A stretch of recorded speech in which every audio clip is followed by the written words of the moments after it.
And that's Everybody wants to marry her. But no, Nick, you know what Paulie said to me? I give him credit. He says, Larry, since you're vouching for him, send me his resume. Hey. No, she would beat my ass. I've seen some pictures of her. Nick, I'm gonna vouch. Nick. I think she would squish me, which is Hey, kind of Nick. hot. But Nick. Don't touch anything. It's the greatest find yet. Nothing compares to it. But it's definitely something you should hear. This is The Real Deal with Larry Lawton. Welcome to The Real Deal with me, Larry Lawton. We got a great show. This is going to be I have a special guest on the show in a minute in the studio with me and Nick. But first, let's thank our sponsor, Oliva Cigar. They're there every month. They're there for us. They're good people. A lot coming on with the cigars we're going to be talking about, too. A lot going on, period, people. Just a lot. Also, I'd like to check out the Crooked Diamond Cigars. Check out Gangster Redemption. And other news is coming. So it's a lot of good stuff. That's all I'm going to say. Anything that I missed off the Jump Street, Nick? no. Not off the bat that I know of. Right? No. There's a lot of stuff coming up. I know that for sure. Yeah, we got the Mercedes video, the whole bunch of stuff. Yeah. I'm going to talk to you about. We're going to have fun. We're going to have fun. Also, I do have a little bit of drink, so this is not live morning at 6:30. I am having a drink with a good friend. Cesar! How you doing? I am here with Cesar. Cesar, let me explain Cesar a little bit. Cesar and I met through a friend of ours that are very close. We're going to really surprise him. We're going to be calling, and you guys know him. I do a lot of videos with him. It's Paul Tallini. I talk about legal work. Well, Caesar's one of those legal eagles when we were in, and we were in at the same times. We weren't in the same prisons, but we know the same people. Everywhere we keep talking about is it's fun. It's fun when I get to somebody like, because I know your background before when I first called, who's the first thing I called? Tallini. Yeah. Just like when they call you, I'm going to call someone, find out who. Yeah, exactly. It's always a cross-reference. When you've been around like that, you're always going to start, who does this guy know? And, So were you guys let's in? speak to that person. You guys were in at the same time, Yeah. just in different prisons. Yes. When did you go in? 1987. Oh, okay. And then you got out when? 2000. Okay, so a little bit before you. Exactly. Yeah. Me, I'm totally different. I went Yeah. decade after him. Well, he was in until 2000, you said? Yeah. I thought you went in at 1997. 96. 96. You went in 97. No, 87. Oh, 87. Yeah, Oh, Tallini okay. went Never in mind, never 89. mind. Yeah, I was old Okay. law. He was lucky. we'll talk about that in a bit, but it's not gonna. He knows like this is. I told you, it's great when I talk to someone. The look Isn't on it his right? face right away. Fucking old He's law. like, you lucky Motherfuckers. fuckers. Old law, because he had the old law. Because when you heard a person at the old law, boy, and they could have had. I think it was 86. They put it in, but they didn't enact it. Yes, that's absolutely correct. And I said, oh, that's why. When you said, I said, oh, that timing is right. That's law. where I fell in that window. Yeah, that was a window. Matter of fact, we got a lot of guys out because of that window. Yes. Remember? Yeah. I was telling people one time how we did law, how we used to find out people's past records and they get them off. If we're gonna keep going, I like this topic, but what is old law and new law? If we're gonna keep going on it, Okay. Well, you want me to Go ahead, you do it. Yeah, I do don't the know what basics, any of it Caesar. is. The Yeah. basics is that, after that law was enacted, you were now doing 85% of your time. Well, automatically. Congress passed a law that as of this date, if you got convicted, you had to do 85% of your time. was that like the good time? No, that you talk about? No, that's the time. They used to give gain time. Oh, okay, But yeah. think, now, here's the comparison. Mm-hmm. The old law, max you're going to do is 2/3. For the just You're the saying, crime. so if you got a Crime. 20-year sentence, the Yeah. max you're going to do is about 14. 7, 7, 7. Oh, okay. 13 and a Yeah, half, yeah, yeah. right? 14. Whereas the other guy is going to do 16 and a half on that 20 because of the Right. new law. because of the new law. Yeah, Okay. you have to do 85% of your That's time. the basics. Okay. Yeah, That's yeah. the basics. So, Yeah. you would hear these guys, like he said, fucking old Yeah, law yeah, guys. yeah. They're Well, so because like- Because I hear you about good and time, you were how it eligible stopped. for parole. You were Yeah. eligible for See, parole. eligible. Oh, We okay. had no parole. And no parole at Can't all. go parole. Nobody. Okay. No, and that's why they call it, when you get life, it's called letters in the feds.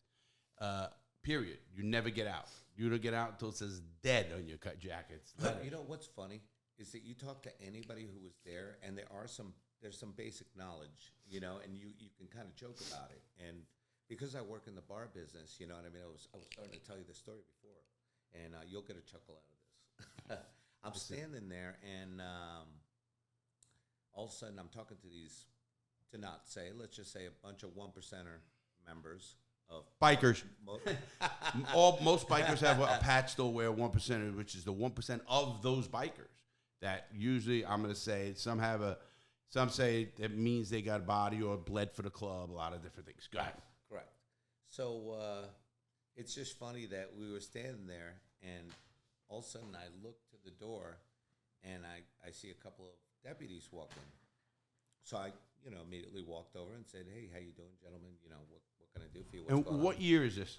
Oh, this is recent, recent time. I mean, within a few years. Yeah, probably about 4 years Okay, ago. good. Yeah, so I wanted people to know exactly. And so I'm working in this club, and I come to see what the problem is, and they tell me, "No, we're just doing a check, making sure everything's okay, no problems." Yeah, no. You're the everything's good. GM of the club? Yes. Yeah.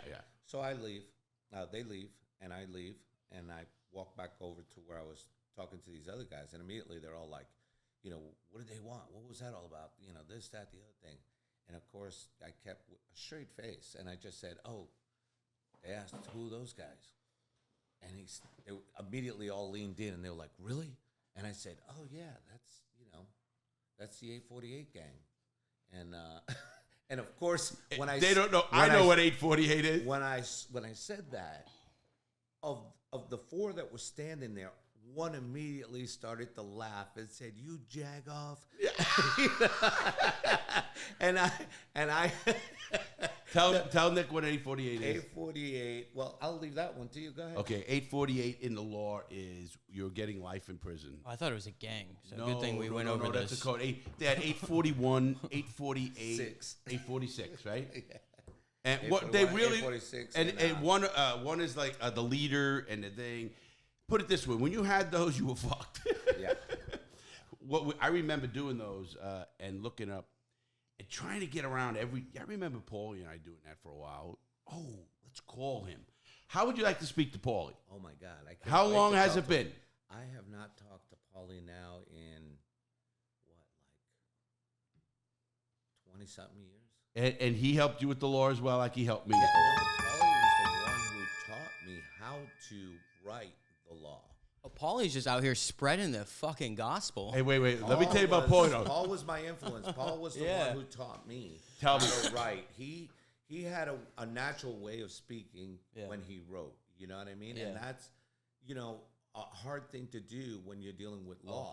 You know what I mean? Even when it's not And law. to convey the slightest inflection in your writing to a judge or a court of appeals, Like with or what emotion have and you, stuff? You know what I mean? Yeah. You and nonetheless the Supreme Court, because that has to be organized like a book. Yeah. You know what I mean? And it better be perfect or they're sending it back. Oh, Because you can't try to relay emotion with that stuff, can you? It just has to be plain black and white. No. Let me explain Or it. can you A try little to course we took with Paulie too. Well, we had no a federal emotion judge come to the prison we were in. Do you write with emotion or no? Is it? Uh, That's all. Because you can persuade with emotion, No, or is it just I was just going to go into white? that. I was going to Okay. answer that. Here's the answer to that. And so you got to listen to this, Nick. We took a course in one of the prison, and you had to be a paralegal or more to take this. We had a federal judge come in. Remember they have them stuff?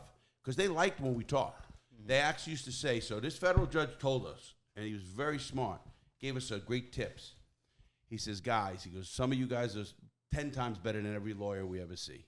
He goes, the kooks are the kooks, because we know those. But he says, let me explain. He goes, you guys have one advantage. You don't have to use legalese. He goes, and all of our clerks who first read your stuff, and then us, I'm sick of reading lawyer shit. Just like that. He goes, so make sure your writing is on point, but in a layman's term. What he meant was, and we did this then, anybody could see this was bullshit. He didn't do that. And we wrote that. Never got pushed back for that. Actually, they say they like to write like that because they read just every day. But you can't, a lawyer as can't a do lawyer that. can't do that. He'll get sanctioned. Yeah. A lawyer, they have to use certain legal terms. So they have to do legally. black and white. You guys can put emotion in Right, your because stuff. we're pro se, first of all. right. We're, That's exactly it right there. Pro se. that which in Latin means for oneself. Yeah. So when we did stuff for others, they put it under themselves. And it's so you have a lot of more leeway in the court system when you're pro se. Number one, but I was just trying to explain to him what that was. It can be so informal because of the nature of where you're at. Mm-hmm. Anything could be happening. So a guy all of a sudden is having a legal issue with the institution he's at, and all hell breaks loose. You know what I mean? And we'll laugh about this in a second because I'm going to bring him up when Paul's on. Okay, and that will be hilarious. Okay, so let's remember to talk about Dennis. Dennis, okay, you remember obviously when you look up and then you go, oh, that's where you remembered me, like we did. And then I was going to go into it. That's the same. Like they're going to take your language, like they're going to brush that off, but. You've even said some stories about how you would do napkins and toilet paper and stuff. That's right. That's exactly what I was about to say. He was about to say it. Oh, okay. But there's more to it. And it will. How he got a typewriter in the cell. If a lawyer did that, they'd be like, whose lawyer do you have, dude? This is absolutely. They will get barred. Or sanctioned first. Then but if you do it as a convicted, like behind bars, they're like, this guy really got this to me. No, they still why didn't he have paper and pen? Well, that's what I'm saying is like, even if they it got ordered to that a federal prison to put a typewriter. All I'm trying to say is it's very impressive if I got a letter on a piece of toilet paper and an ink and quill being like, wow, this actually got to me. Let's look into this. How did this even get to me? By law, you could write it on anything you can. Yes, that's absolutely. And that has been. Here he is. Let's call Paulie. Yes. Okay, here he goes. He's gonna get mad at us. Which here's the Paulie we know, we love, and this is gonna be so much fun, Cesar. Because like you said, when you heard about me and I heard about you, and we know our reps, that's so important. But I was known as that guy who would sue to prison all the time. I hated them. That's why they fucked with me too, though. And you know how that goes. Yeah, I sure do. All right, let's go. I'm going to say something to him. Okay. All right, guys, make sure we're good, Nick. Hello? Is this Paul Tallini? Yes, it is. The one and only, baby. Paulie, this is Larry and The Real Deal with me, Larry Lawton Podcast. And I have, we're going to be talking law right now. We needed you on this show. Very important. Do you have something to say first? Yes, I'm going to throw a language warning out really quick. Yes, I tried to warn him already. Okay. I warned Paul already. That's all. But Paul, disclaimer. We have a law question for you. And it's a long time ago, and it was told something happened in Mariana back in the day with Dennis. Was there something that happened with Dennis? Something with law? I don't know. Dennis who? Well, I don't know. There's this guy, I met, and the guy, I don't know. Here, hold on. I taped his voice. Hold on. Okay. Let me click it on. Go ahead. Paul, this is Cesar. I wanted you to tell the story how Dennis got into his situation with the warden. He was there in the law library with us, if you remember back far enough, and how he ended up in a huge battle all the way till the day he left and went jogging on by the warden's house. Talk to you soon. I don't know who that is. Who is that guy? That guy is in my office right now, sitting in front of me. His name is Cesar. Cesar Barrera. Yes. Say hello, guys. Say hello. Oh, my God. Paul, man, we've been... Cesar, what the fuck? How you doing, bro? Dude, he just told you not to curse. What's wrong? Yeah, I tried to tell him. He don't yeah, listen. but We know that. Listen, hey, this is like a jail reunited thing, So, if the public is that soft, or what are you on, YouTube? I love it. YouTube's got to lighten up. How you doing? My God, man. It was one of my best students. Yeah, we were just talking about that. I just said... I said I was.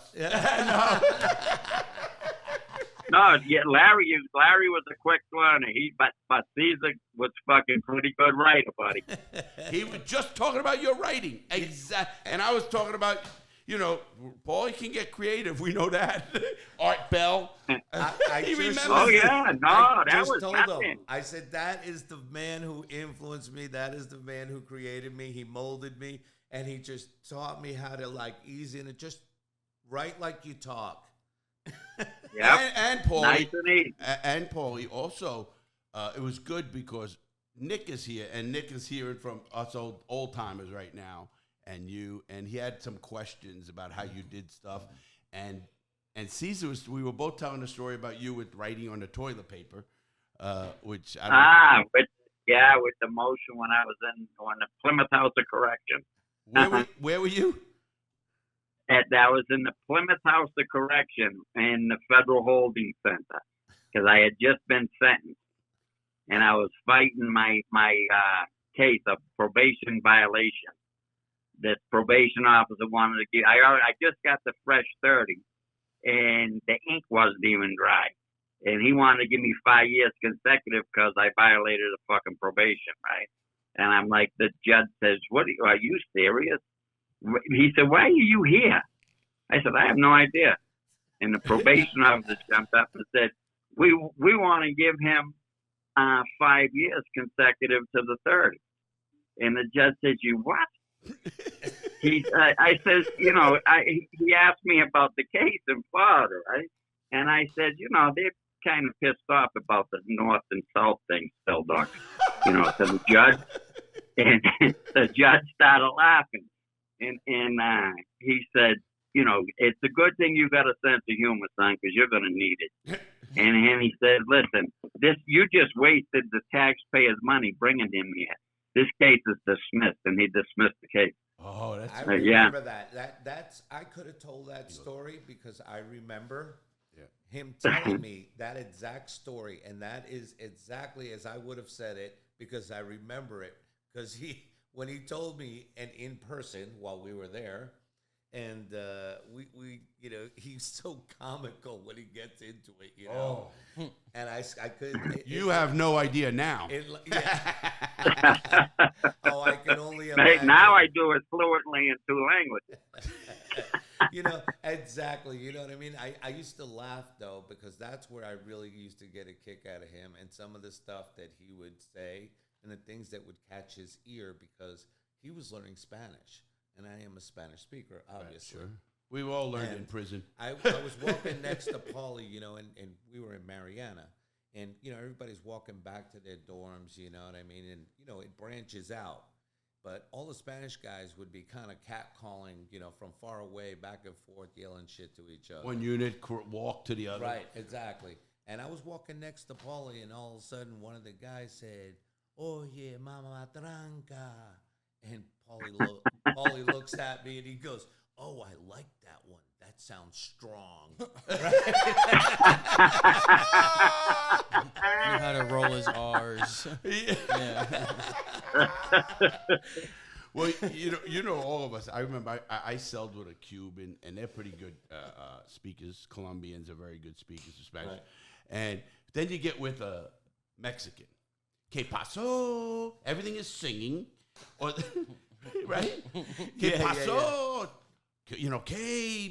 Miren, yo necesito el baño. I mean, it's always at the end like that. Right.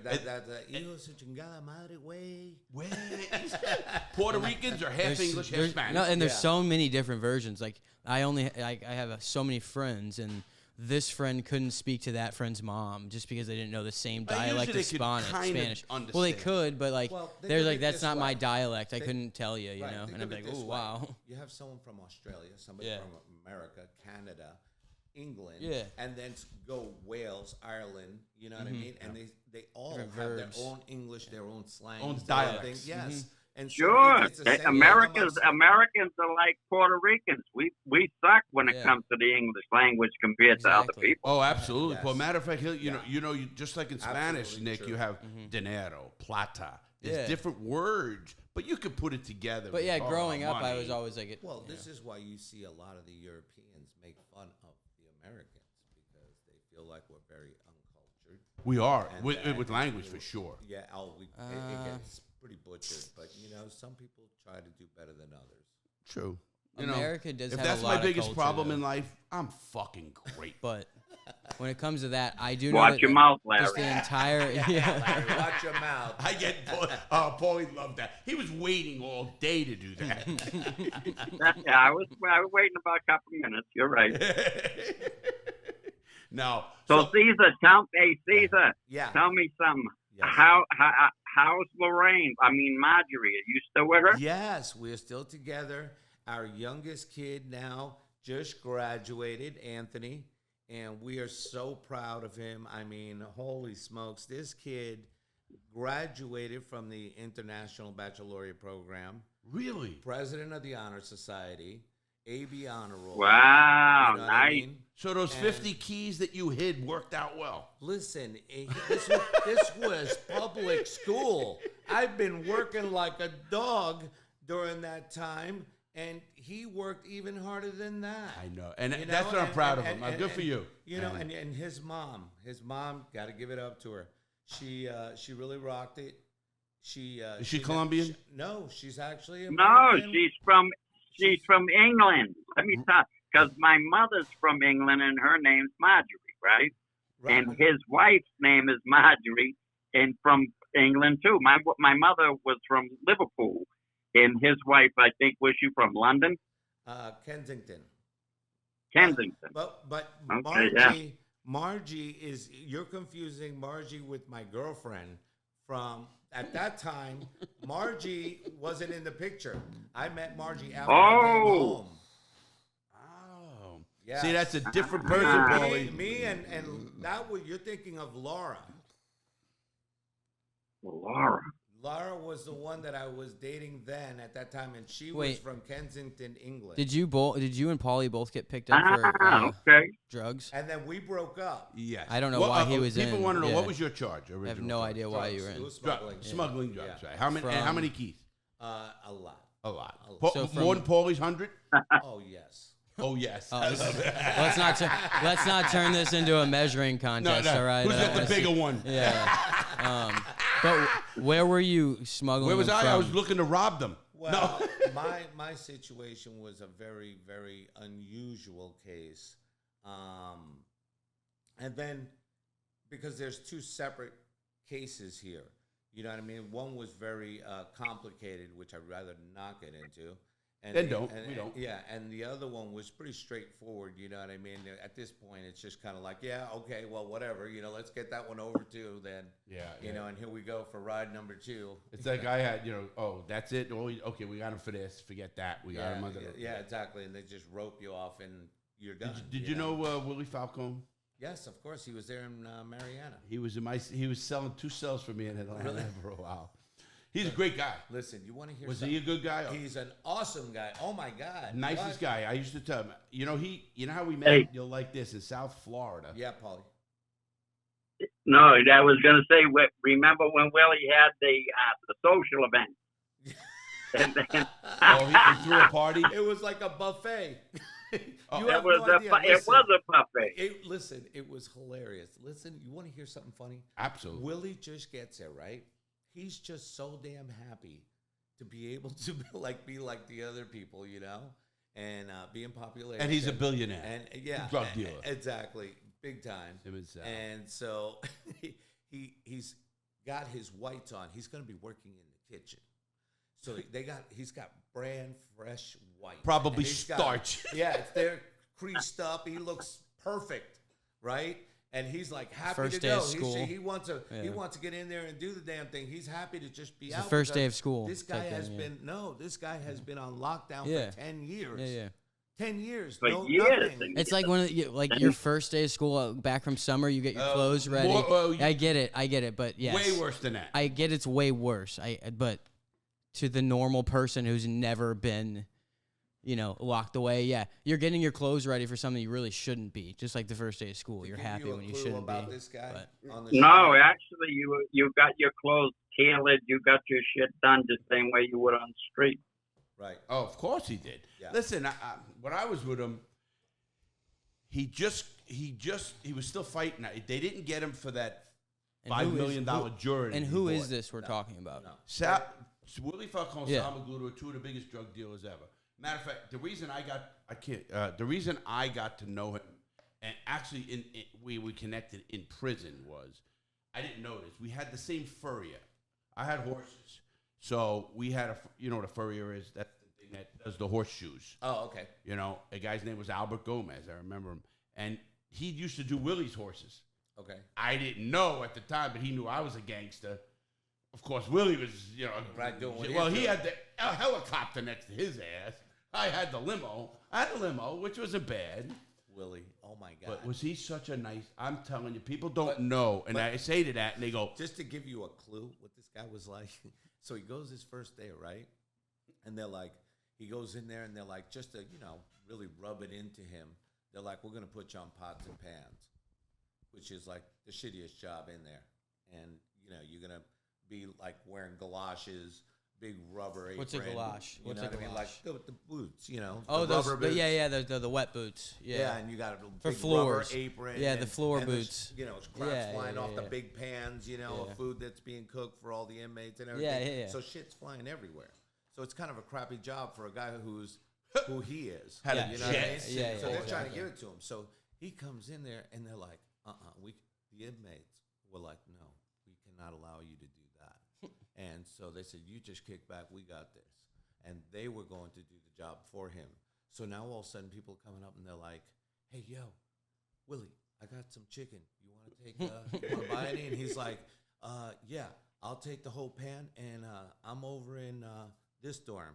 And so they ship it for him because it is a process to get it from there to the dorm. Can you take me through that process? No, please. Yeah, I do. Yeah, just think a of whole this. pan of chicken. Just think how? of this.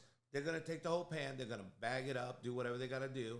And, these guys who are wearing the rubber boots, they might stuff like Hustlers. 4 pieces in this side, 4 pieces here, 2 pieces there. And then you got to get past the gauntlet because they have checkpoints where the guards are standing. Yeah. And they randomly pick people to search you, what we call shake you down. Mm-hmm.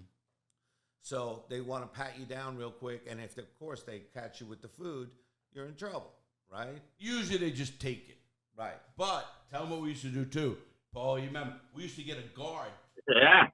Same You're thing. talking past the mic. Yeah. Oh, So put it in front of you. Okay, Nick, but I just. Are you hearing me fucked up? No, I can hear you. Okay. I'm here. Paulie, I'm getting yelled at. Is that the technician? Yeah, you know Nick. You fucker. No. So what happened? He's a nice kid. He's a good kid. We used to take the guard, because you remember in Atlanta, all the gangsters used to go into the chow hall. That was our job, filling the napkin hole. Yeah. Yeah. It was the funniest fucking shit. So we had all the guards. When we had a really big load, we had one of the guards walk us with the shit right to our unit. Literally. You know what I mean. So kind of what I heard with the chicken and the boots, this is what I was imagining if they pat you down. He was definitely putting it underneath his feet and walking on the chicken. I seen to a the fight. cell. Did you remember? Which is okay. It's prison. I'll take 600-pound fat black dude. I'll take 600 pounds. He used to put cantaloupes under his fat roll. Yeah, Shit, they had that that's what I was shitty- gonna get into. Paulie, do you remember him? That's gonna make But they had a kid that was like that in Mariana. He would fucking lift his little titty up, right, and stick one of them blocks of cheese, like a welfare cheese. Yes. He would stick it under there, and it would just stay there. his little kitty. His titty he's talking about. Kitty. Okay. His titty. The guy had a fucking Poor problem. Nick is screwed up. We screwed I this thought guy he up. said kitty. I was like, Hey, Paulie, us what street kind comics. of? I was like, The what look kind on of? your face, I was like, what? what kind Listen, of? I was us like, street comics, Larry, 50 really quick. years in the joint. Okay. He's crazy. What? I was just kind of like, what kind of woke my God. shit Oh. are you kitty? I was, what kind of woke shit are you talking about? Dude? when you do get off the bike, when you're done, can you grab us some drinks? The bike? I mean, whatever you're working there, the board. Okay. Okay. I'll take a lap on the bike. Take a lap on the bike and grab us some drinks. Hey, Paulie. Yo, So here we are. It's Cesar. And listen, we're going to be So- talking because so he wait, is. We are the three of us. I want you guys to hear the rest of this crap. Go ahead. do, Go ahead. yeah. So, because this is what Paulie was talking about and referring to in that little joke. Yeah. So now Willie is in the chow hall, and it's like, "Hey, Willie, you want some chicken?" And it's like, "Yeah, take it to the dorm." And it's like, hey, Willie, I got a couple of loaves of bread, blah, blah, blah. Send it to the dorm. You know what I mean? Because he's paying for it. You know what I mean? He doesn't care. He'll just have money sent to their account. You know what I mean? Sure. And everybody knows this. So he's just sending money to this guy's account, that guy's account. He has people sending money. He has a lawyer come and visit him every week just to visit him. Yeah, exactly. Just an accountant. In case. An accountant to get his commissary all in order. Right. So now, by the time he comes back from work, he looks still perfect. There's not a grease stain. There's not a spaghetti hanging somewhere. There's nothing. It's not his fault. He's a good worker. He looks like he left, and he's still hyper. And he's like, "Hey, how's everybody doing? Everybody hungry?" And he sets up the buffet. Right? He's got powdered donut all over his face. And everybody ate great. That's what he was referring to when he made that remark, and we all knew it. Yeah. But it was hilarious. Yeah. It was. Every memory I have of that guy was just a good guy because we were together around about 6 months, and I will tell you, we used to walk to. He used to get haircuts. You remember he had to be a particular haircut. I think he gave the guy like $50 or some shit, you know, and because he didn't care. He did not care at all. Obviously, No. You know? Are you kidding me? That guy had so much money. You know who made me laugh? Paulie one time. Paulie, let's see if you remember this. We were talking about Georgie Mo, good friend of ours. Right? Oh yeah, we all know him because he was there with us. You know what I mean? And he was a great guy too. You know what I mean? Georgie Mo, God bless, man. I was so happy for Georgie that he got out. And yes, and I got him. I got him man. off. One of the best people. You're the one who got him out, Paulie? No, I got him off of his supervised release. He had a lifetime supervised release. I got him off of that. Really? Is that why he's in the pot business now? I think. Shit. Yeah, he's in the pot business. I'm saying he couldn't have been in the pot business if he was on parole or something like that, right? No. He was doing speaking events and shit like that. And, that's how I saw him. I saw him on. I did say something. I didn't want to get him in trouble because I figured, he was still on paper or something. And I didn't want to really say nothing, you know what I mean? Yeah, 100%. That might get him in trouble, and I didn't want any harm coming his way. No. None of us do. You know that. We all know that. Huh? He just called me from Las Vegas like a week ago. Oh, he had a client in Las Vegas. He wanted me to help out some woman. Paulie, do you remember when we were with him and he had a fight with another old guy on the yard? I got shipped to fucking Edgefield behind that bullshit. That was Coleman, I think it was. I spent about 9 months. I spent 9 months in the hole and ended up in fucking Edgefield when it was first opening up. And it was like Edgefield everybody was there on discipline. God. It was a zoo. You it was know? a bad place. They beat the fuck. That's why they tortured me and fucking put me literally. Yeah, I heard. I did hear about that. Fucking stupid shit. I think about that, but I don't like to harp on things because we all get through but our shit. Hey, Georgie's doing fucking really good. He's doing really good. Hey, how is he deserves it, man? Do you know Paulie by chance how Tommy Farisi is? You remember Tommy? I think Tommy Farisi is in. Tommy's in jail. I heard that too. He's a Colombo. Yeah. Anyway, I knew he got accused of a big Medicaid fraud thing. Like so a lot of. Tommy's very good at the law too.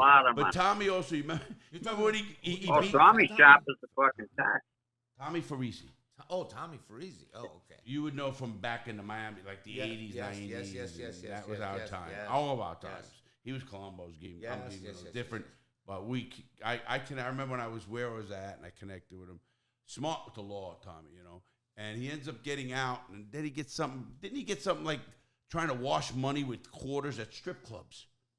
No, his manager that bought some dollars off of a fucking undercover DEA guy, and the fucking guy, the cop, he told him, he said, "Listen, this is drug money."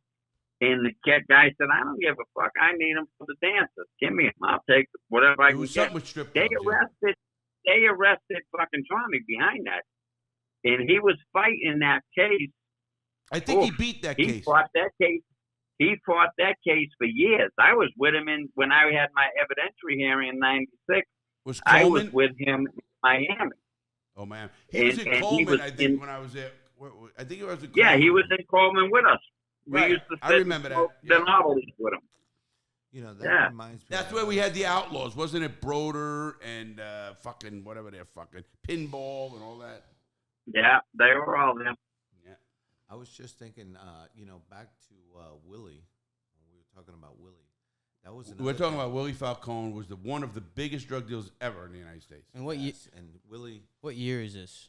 80s. I'm just a little lost on where we're at. 80s, mainly the 80s. You know, it's funny because it did even go all the way to being glamorized, you know, in Hollywood. Yeah. Oh, when yeah. They made the movie for Miami Vice, you know, and at some point, like the Don Johnson type guy that's playing that role.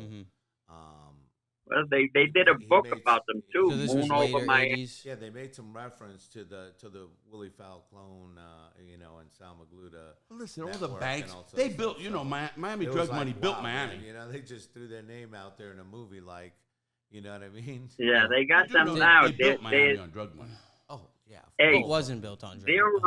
they're on what's the name of that show? Hey, Cesar. He's on I- Netflix. Willie himself. I have a question for the three convicts here. Because I have a trivia question for Cesar. Okay. Okay? Ah. Now, Paulie, you have to be quiet. That's the law. So do you, Nick. Okay. Cesar, here's the question. I could mute Paulie. I'm just kidding. No, don't mute anybody. One of the three of us was on a show called Narco. I think this question. You ever hear the show Narco? This question was very. Okay, season 3, and you need more information to pick him. Yeah. What? You need more? Yeah. Season, This is- because I haven't even watched it. He's an ex-con. What is the? Oh. That was there? He's What also a judge. What is the question, Larry? Which one of us played on this show of Narcos season 3? Out of you three felons. Yes. No, you have to be quiet. No, I'm just saying. Like, Well, it's got to be him. okay. Paulie. He Really? played a fucking judge. No. Let's ask him. He could pull it Ah. off. He could pull it off. Easy. You gotta Hey, Larry, you got to Walk do a the react park, to it. Knock it out of there. Can you see that, Hey. Paulie? You have to react I wish to he was it. the judge was- when I knew him. I'd have paid him off. Oh my God, that's hilarious! Now I gotta see it. Same with me. I swear to That's God. Holy that's why they had to smokes. kill him on the show They because he killed him kept on the taking show. he kept No, taking they didn't. he kept they taking didn't. fake No, bribes. So they didn't kill me Off on the them. show. He said They It was just a didn't kill joke, me guys. on.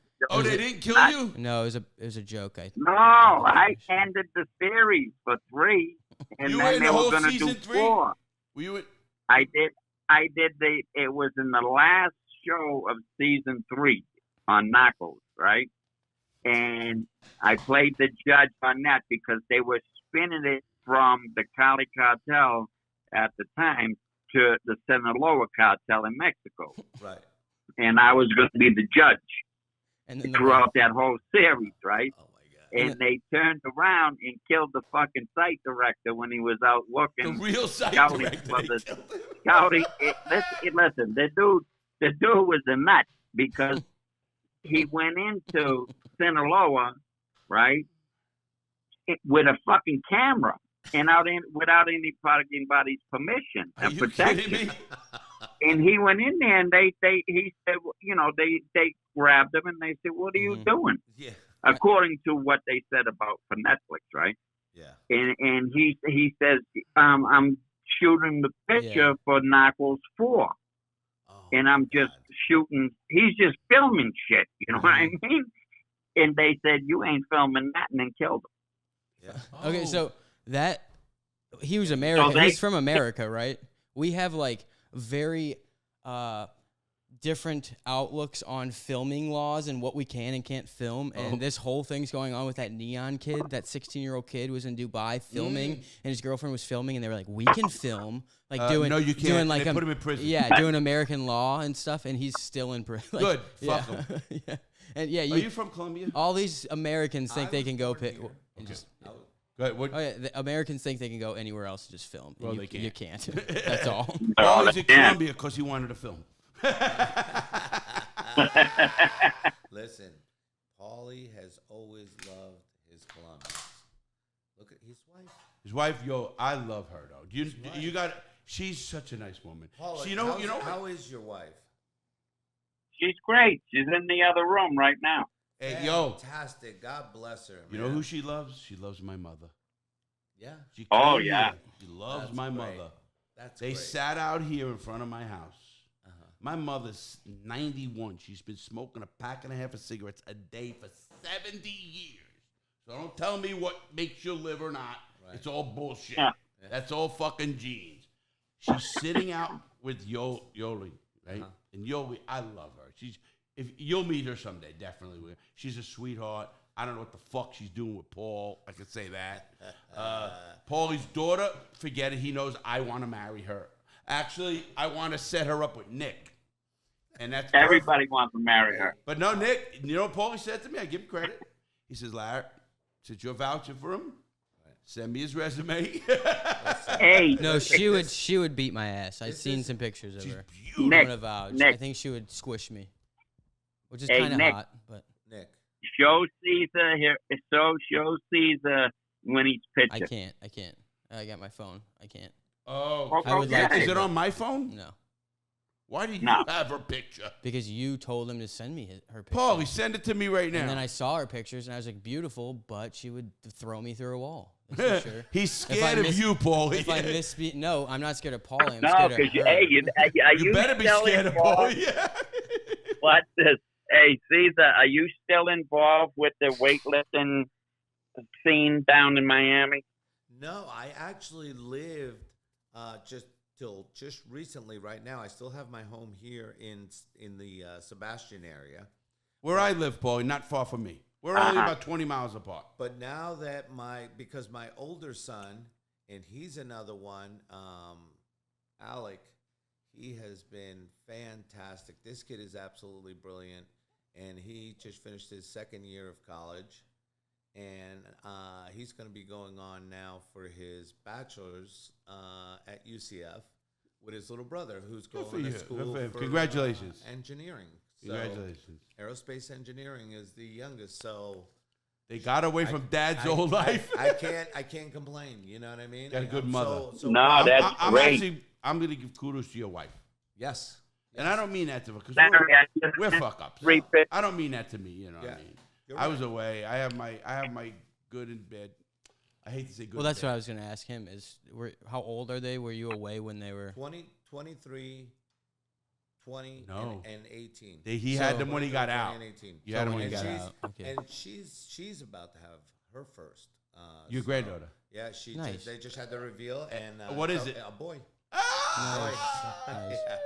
I've had a few of those. I don't even know. You know what's funny to me today with all this bullshit? You know, I grew up and you grew up. You know, there wasn't any of that shit. Right. What is it? I don't know. We'll know on the fucking day it's birth. Today is a reveal party, this party. Next thing I know is, I was invited to a christening. Have you ever been to a fucking christening? Whoa. Yes. No, is it a christening? Yeah, I don't know what a christening is. No, I'm wrong. I Isn't made a christening a circumcision? A baby shower. Yeah. You've been invited as a man. Wait I have. a minute. I'm 20. Paul, you don't tell me you've been invited to a baby shower. Yeah. I've told you to let it go multiple times. Am I the only fucking gangster here? My fucking old crew would slap the shit out of me. Are you kidding me? No. The thing is, the reason they're inviting you had to go to pay for it, you fucking idiot. No, that is true. Here's They weren't going to invite you if you ain't going to pay for the fucking thing.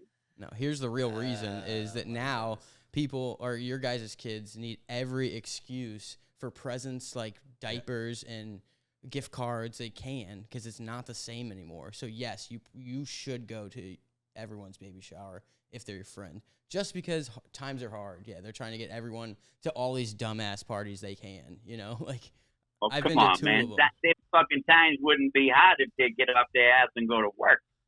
You still got to maintain good relations, okay? And it costs. Oh, it's a good idea too. And if you get invited to someone else's baby shower, you have to go. I come from a different school of certain things, and so do you, and so does Paul. We're all the same age. You're 60, I'm 62, Paulie's 68, or whatever the fuck. When it's 66. people that you love, whatever. 67. You know what I mean? I remember when we did,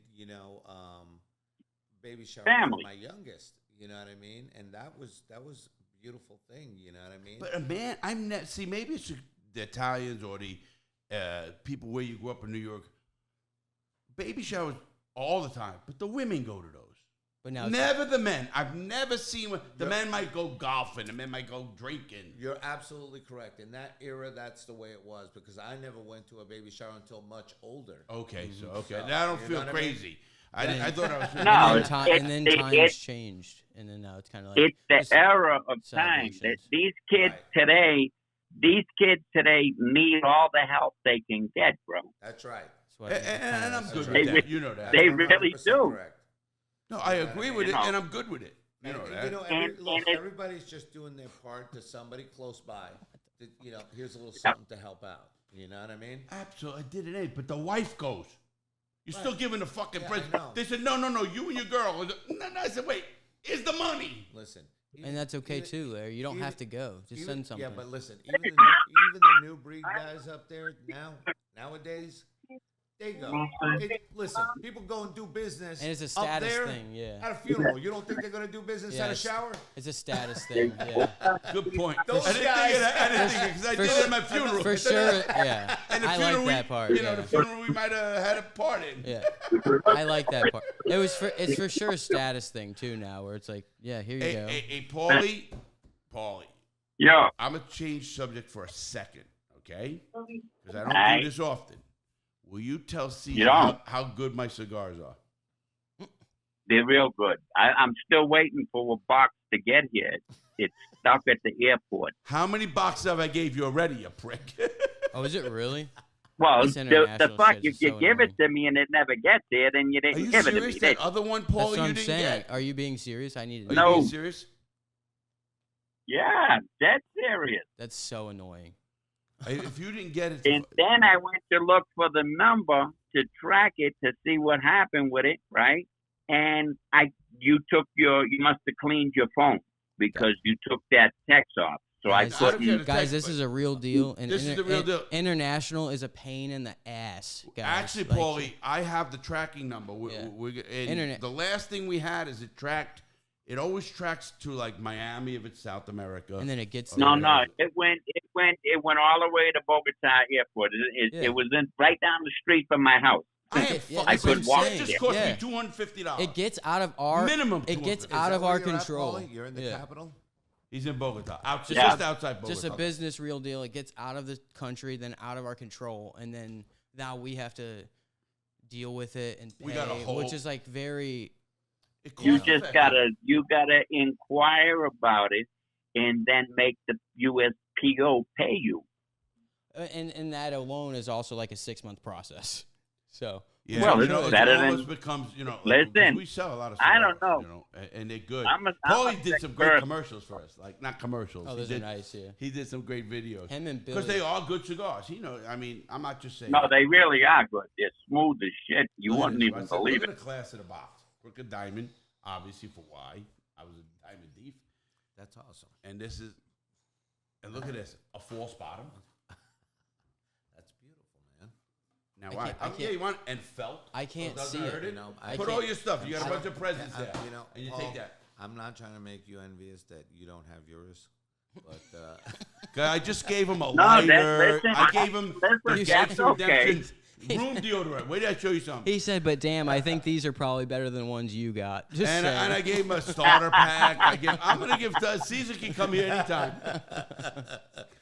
I'm just teasing you, Paulie. I'm just teasing. I love Paulie. I tell him. No, that's all right. So I'm gonna take Paulie back now because this story is hilarious with this guy. What's the year? All right. So what year? This is around like late 90s or mid 90s. You got to act like I'm listening. Just saying. Yeah. Somewhere around like that's 90, a good point. Maybe around like 97. I know prison. He don't. Maybe around like 97 or something like that. Something like that. Yeah. 96 maybe. Anyways, Dennis Lehman. Yeah. Do you remember what happened between him and the warden when he sued the institution? Remember? Which one? This was at Mariana. Okay. And no, I don't recall his. You know what I did? He had got back to court and he went to Miami. And he got out of jail. He was out of jail, and then he started working for a company. He was driving a fucking Bentley, and that some guy bought him with some company some guy opened up. And then I heard that. Do you remember the guy who was married to the Chocolate Harris? What the fuck was his name? Bailey. Bailey. Are these inmates we're talking about, guys, or? Yeah. Okay. He was in jail. The guy Bailey was in jail because he was accused of killing his wife, who was the Candy Harris. And you two were in the same prison at the time. Was it that? That's not Luskin. Yeah. Okay. Who? Luskin? No. It's a murder mystery right here. The guy's name is Bailey. Anyway, I can't remember the wife's name. She was Oriental. She was Korean, I think. But she was a candy, like a Hershey 90s. Candy company. Correct. Right? 96, 97. 96. I do remember something about her. And Mariana? Dennis got out, and he robbed that woman for like a lot of money. Right. And then he was back in Miami, and he was doing some cases, and he was robbing people in there, and he ended up checking in. I don't know what happened to him after that. Oh, that was I the can last tell I you. heard. You want me to tell you? And this is Dennis. This yeah, what happened? Okay, so this was all over the news. Dennis somehow was racing down the freeway. Something was going on, and then finally he pulled over. And when they pulled over, he was wanted. He was like in a car trying to get away, but he had been shot. So apparently he had gotten robbed and somebody shot his ass. And then after that, we didn't see him no more. Oh, so but but it was on the news. You know what I mean? And it was. Yeah. I was just like, oh my god. So it was like I know him. So you guys didn't, or it was just like nobody on Earth did? Did he like bleed out in a bush? This was down in Miami. So you think he like bled out in a bush or a lake or somewhere? No. He didn't die. Oh. The police got him. No, he just took off. And then you guys didn't know. Okay. He disappeared. All right. Yeah. He disappeared. And that was Dennis from. But he got shot. He did get shot. Wow. Well, did you know Randy Lanier? Oh well. I did not know Randy, but again, there were a lot of people around. Yeah, he was here. Really? I took him to lunch, so we had a bunch of people. Randy became the Rookie of the Year in a NASCAR. You know his whole story, right? Yep. So we're sitting here, and so now we're going on to memorable prisoners, just so the audience knows. Yes. This is our next memorable prisoner. What is it called? Yeah, we were just talking about a very well-known. Dennis was well-known. Yes. Now we're going on to another very well-known. Another story. Yeah, this is a mega well-known. Just so everyone else knows, guys. Okay, we're mega flipping. well-known. Randy was the biggest pot smuggler. His last load was $55 million, and he had the barge. He had the whole works. Louisiana, no? Yeah. He went all the way up to California when they were getting hit. Then they found out that they might get hit. I'm sorry. He was the guy who was the Rookie of the Year in the Indy 500. He put his crew. He was the biggest pot smuggler. Right, I know. But his first two loads were right here. Where did he grow up? He grew up in West Virginia, but then he came to Miami. Okay, to Miami. In that time, in old days. Yeah, no, I know who he is now. I was just placing. Because you were in the same exact time he was in. Yes, but I don't know Randy, and I know of Randy. Like we were talking. So many people we know. Yeah. So it's funny because I heard his name ringing from way back. So Randy and I were here. We do a podcast. I take him to lunch because if during the day I'll take a guest to lunch. Like I was telling you earlier about somebody, but I'll take him to lunch. Okay. So we get to lunch. We come back and did a video. So you're gonna take Cesar to lunch tomorrow? Anytime he wants. But I'm going to his place where the strippers are. Hey, listen, we're gonna. The difference is that even if we go here to go get a bandeja paisa, it's not the same. No. Paulie understands what I'm saying. Paulie. That's exactly right. And you know what? He would love it. Paulie knows me real well. So who's jealous of who? I don't know. We're both jealous. Paulie. So let me tell you. So we go, and Randy comes here, and we had a bunch of people. Both, a lot of people want to meet him, and then we had his people want to come, and I ended up knowing those guys too. And they said that podcast went so much like there were two dudes who were in federal prison, like we are, right, and forget the microphones on and just stop. Like Paulie's first interview with me, people talk about it. It's got 1 million views. Hey, and we just bullshitted. Remember, Paul? We opened up my old RV. It's the last time I looked at it, it had 465. Across platforms, it's at crazy. 465. Yeah, well, across platforms. So I don't know how many. You remember where we did that, Paul? In your area, we just went to a park and we opened up the awning. Yeah, on the trailer, the first trailer you had. I had an RV that burned down. You know what? I was just remembering something from the way back, Paulie. You're gonna laugh, and this is how much some of the stories, the times that you made me laugh in there. I was remembering the story, and it was funny because I for some reason remembered it, and it started laughing. And my kid looks at me and says, "What are you laughing at?" And I said, "I was just remembering something that guy I knew." And a story that he had told me that happened with him. And I remembered the story, and I started laughing to myself. So he goes, "Well, what happened?" So I tell my kid was laughing his ass off. So this is how much I remember about you, Paulie. One day we're sitting and we're talking, and you're telling me about Marie. And you said, "Jesus Christ, you have no idea." He says, this is at a time when my son, he went outside and the kids across the street, they beat him up. And, I kept telling him, finally I tell him, "Listen, you either go out there and you handle business or, you're going to get it in here and it's going to be worse coming from me. So you go in there and go grab a stick or whatever you got to do and you go handle business." So the kid goes out there and he handles business, right? So next thing you know, here comes the father from across the street. He starts eating, your kid hit my kid with the hockey stick or whatever it was, the stick. And sounds right with Boston. He says, "Hey, sounds right. When your kids beat up my kid, I didn't go knocking at your door. Boys are going to be boys, whatever it is, this, that, the other thing." And he goes, "Well, how'd you like it if I hit you with a fucking hockey stick?" And Paul pulled out a gun and told him, "How'd you like it if I took this to your ass or something like that?" I love it. And then all of a sudden, the guy's wife is yelling from the second story, whatever. And she's like, "Those goddamn Tallinis are no good." And all of a sudden, that's true. Marie comes from the other side from her window. If you're not on his side, she says, "We'll kick your whole family's ass."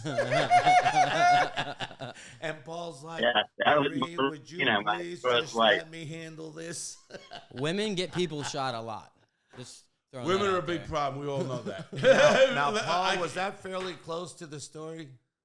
That was it was. And Marina was fucking out of her mind. I liked your point when you said I didn't come knocking on your door when your kid hit mine. That was Paulie talking. Well, the point. Well, that's right. All I'm saying is the point of what I was the message saying, was relayed. The message that I was really trying boys to relay also boys, was no, not just that, but also the fact that that's how much the memory stuck with me. Yeah, that's what I. That was a long time ago that he. So told you me guys that. knew each other before? Well, here's the thing. I have not talked to Paulie now in 30 how many years. Paulie? 30 years. Is it 30 years? Sure. Yeah, you're talking about 92. Yeah, 32 years. It was like 30 years. So 32 years. This is the first time in 30 years that I've spoken to him, and look how I remember a story he told me 30 years ago. You know so what this incident happened before you got out or after? No, he's just talking about a story that Paulie told him. 30 years ago. Okay. 30 years ago. And he remembered, Paulie made such an influence on his life that, like, I talked to you about the story was in prison. Right. Yes. Yeah, okay. He told me that story 30 years ago in prison. But, thank you. You know, the point that I'm making is that I still remember that he made me laugh with that story. You were there. You were totally there. Yeah, that I was there with him. You know what I mean? And this is during the time that he was coaching me and teaching me. And, you know, of course, we would take breaks and just laugh about life in general and stupid crap, you know? How I'm getting is he literally painted you into the picture. Right. Like, you are loud there. You know what I mean? Paulie's very Caesar. It's funny for that. Wait, Paulie. Go ahead, Paulie. Hey, Caesar, do you remember when Clinton was going through all that shit because of the blowjob he got off of that I wish he had my cigar. Right? Yeah. with a cigar, and we wrote the motion on fucking why 202 was the statute was unconstitutional and blah blah blah blah. Because we figured if we could get the case thrown out with them paying that witness, how many cases would we have overturned? That's you know what I mean? That's right. And fucking me, you, Albert, Gessa, what was that little dude's name from the Dominican Republic? He was like our paralegal. He would run around. There was we had Deason, Jimmy Deason. You know, you guys are making. Yeah, Deason was there too. Deason was there. Albert Gessa, me. Albert Gessa, all the Cuban guys. Yeah. I knew Albert. Yeah. I knew Albert Gessa. I didn't know. He was a gray hair. I remember Albert. He was in good shape, too. And Maurice Carter. Oh, you know, it's so funny. Yeah. Maurice Carter and who was the other one? He was from the Dominican Republic. O'Brien, the crazy fuck from California. Everybody out there who's listening in, I just want to let them know. You remember You're him? talking about two guys. Everybody out there who's listening, you're talking about two guys that were in prison together back in the early 90s. Yeah. They both came in the late 80s, both of them. And they both got out. Thank God we're all friends and we're talking and we connected. And you hear me talk stories about Paulie. Now you're talking about a friend who knows him even longer than I do. And I know Paulie fucking way too many years. No, I love that guy. One of a kind. No, he's a great guy. You know that. He can get, Paulie's crazy too. Don't anybody let your kid you. Fucking Paulie's the craziest. That was my next question about. I wanted a question for you two.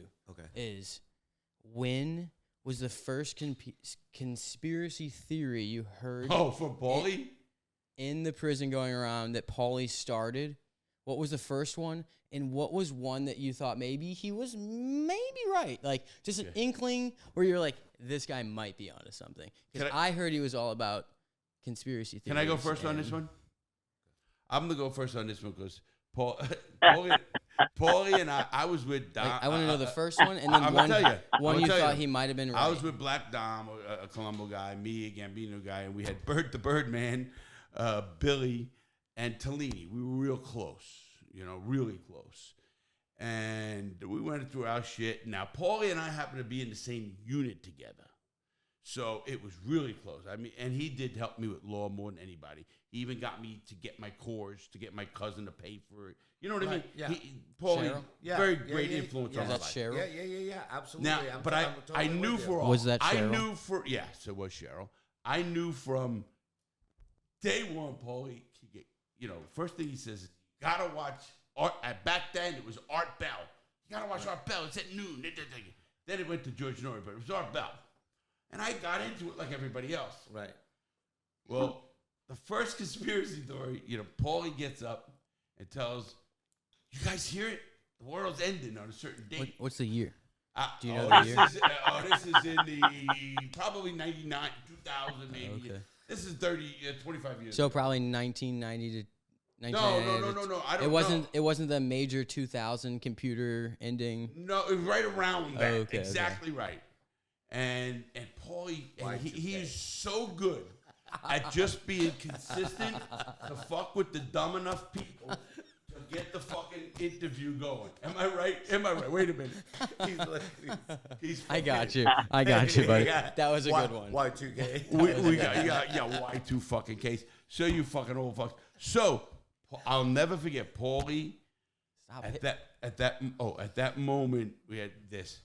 I had people. And this is not a joke, because what Paulie said, come up to me and give me their sneakers, give me their bowl. So what the fuck do you do? You remember, Paulie? But what was the incident? That's what I'm saying. Y2K or whatever. The world was ending through Art Bell. That's all I remembered. It was not Y2K. No, it was Art Bell ending the world. It wasn't Y2K. Hey, Cesar, that was when they were talking about. Listen. They were talking about the 13th planet was coming from around the sun, right? And fucking it was going to smash into the planet and kill everybody. See, and I went and talked to him. Of course he is. Yeah, still? me and Larry are coming out of that fucking the chow hall, right? And the psychologist says, Tallini, come over here.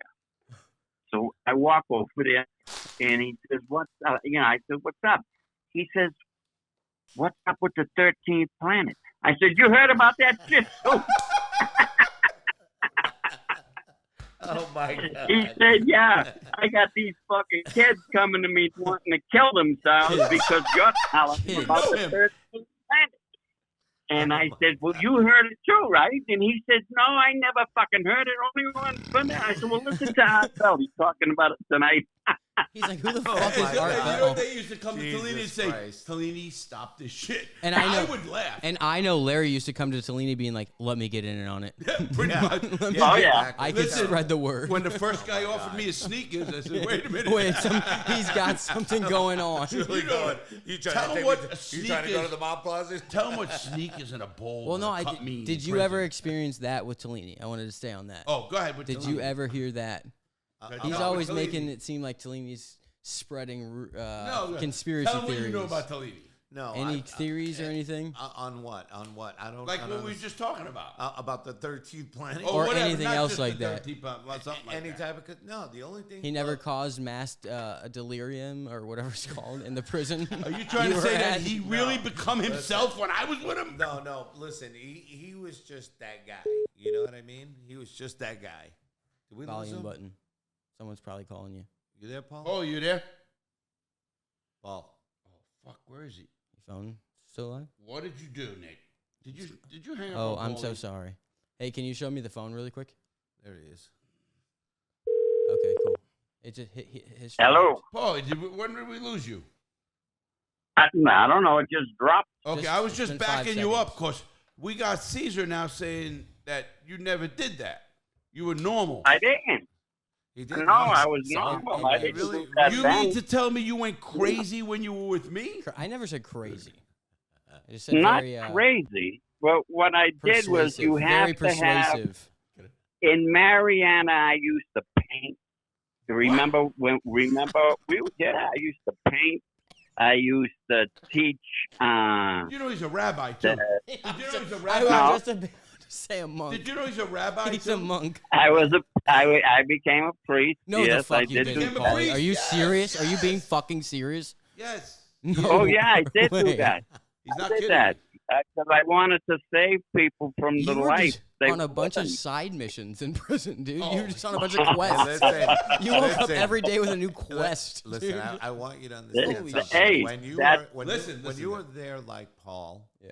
you go down a bunch of rabbit holes because you've got plenty of time to go down As as many as rabbit you holes. fucking Yeah. want. Yeah, so you explore. Good you man. know what I mean? Decide who you are and what you are and what you want to be. No, Side but mission let time. me straighten that out a little. 100%. But Paulie loved to fuck. Him and I Oh both. no, forget. You know that. Yeah. We Don't had more make no fun. mistake. No, even the guards. He said, let me- listen to me. let me I gotta tell this backstep. one story. Backstep a Nick, I gotta little. say one story. Listen, I gotta say this one story. You guys, you were. I think you were still in when Mercer came out. Oh.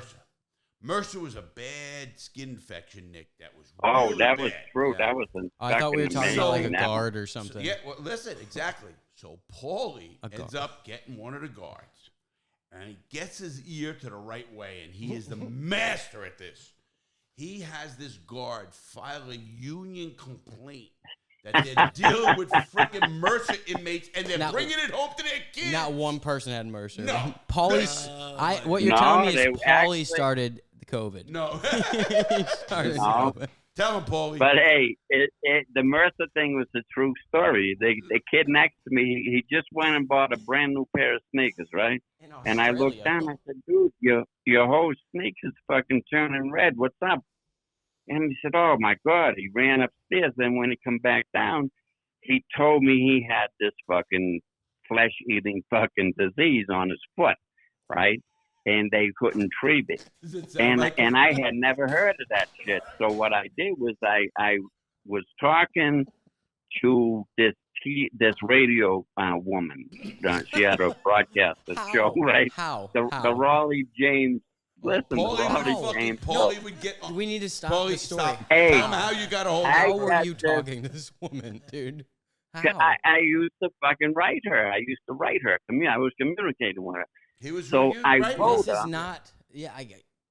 So you just found a radio station woman somehow and would just write her? Just shoot her a kite. Right. Yeah, I just just shoot wrote that her bitch a out. kite. Listen. Yeah. Fuck, no. That's, you know. You just shoot a kite. Listen. We But I'm a little remember confused. now. Suitcase it We first. came. Listen, I've done some very strange shit in my life because I learned a lesson. You know, if you don't ask the question, the answer's always going to be no. I love Paulie. Oh, I So love this. I learned that. Yeah. You know what, Paulie and I got that's along. why I did it. Paulie, you know what I'm going to tell you? Listen, Paulie, you know, I wrote. in not so many words, just tell him you shot a kite. I shot a kite to the truck.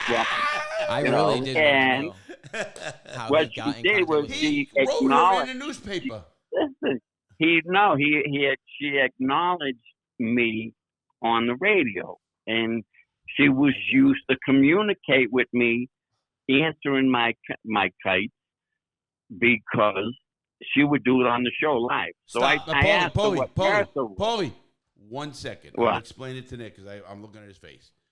So- what Paulie so is saying, he Paulie found- originally can I say wrote what to I her. understand. What I understand is you found some radio station ladies ask Whatever. me a question in the Right. newspaper, and then you wrote her. And she answered. Not in the newspaper. You only have a few radio stations in jail, Nick. So what you do is you tune into the ones that you enjoy. I enjoy talk shows. Right. So I hooked up with this woman. Somebody said, listen, you should listen to Raleigh James. She's out of Philadelphia. She's really good. And she plays some good music. So I said, okay. And I tuned into her. Well, at the time, she would say, you know, to tell people, write me and I'll answer your okay. questions. Yeah.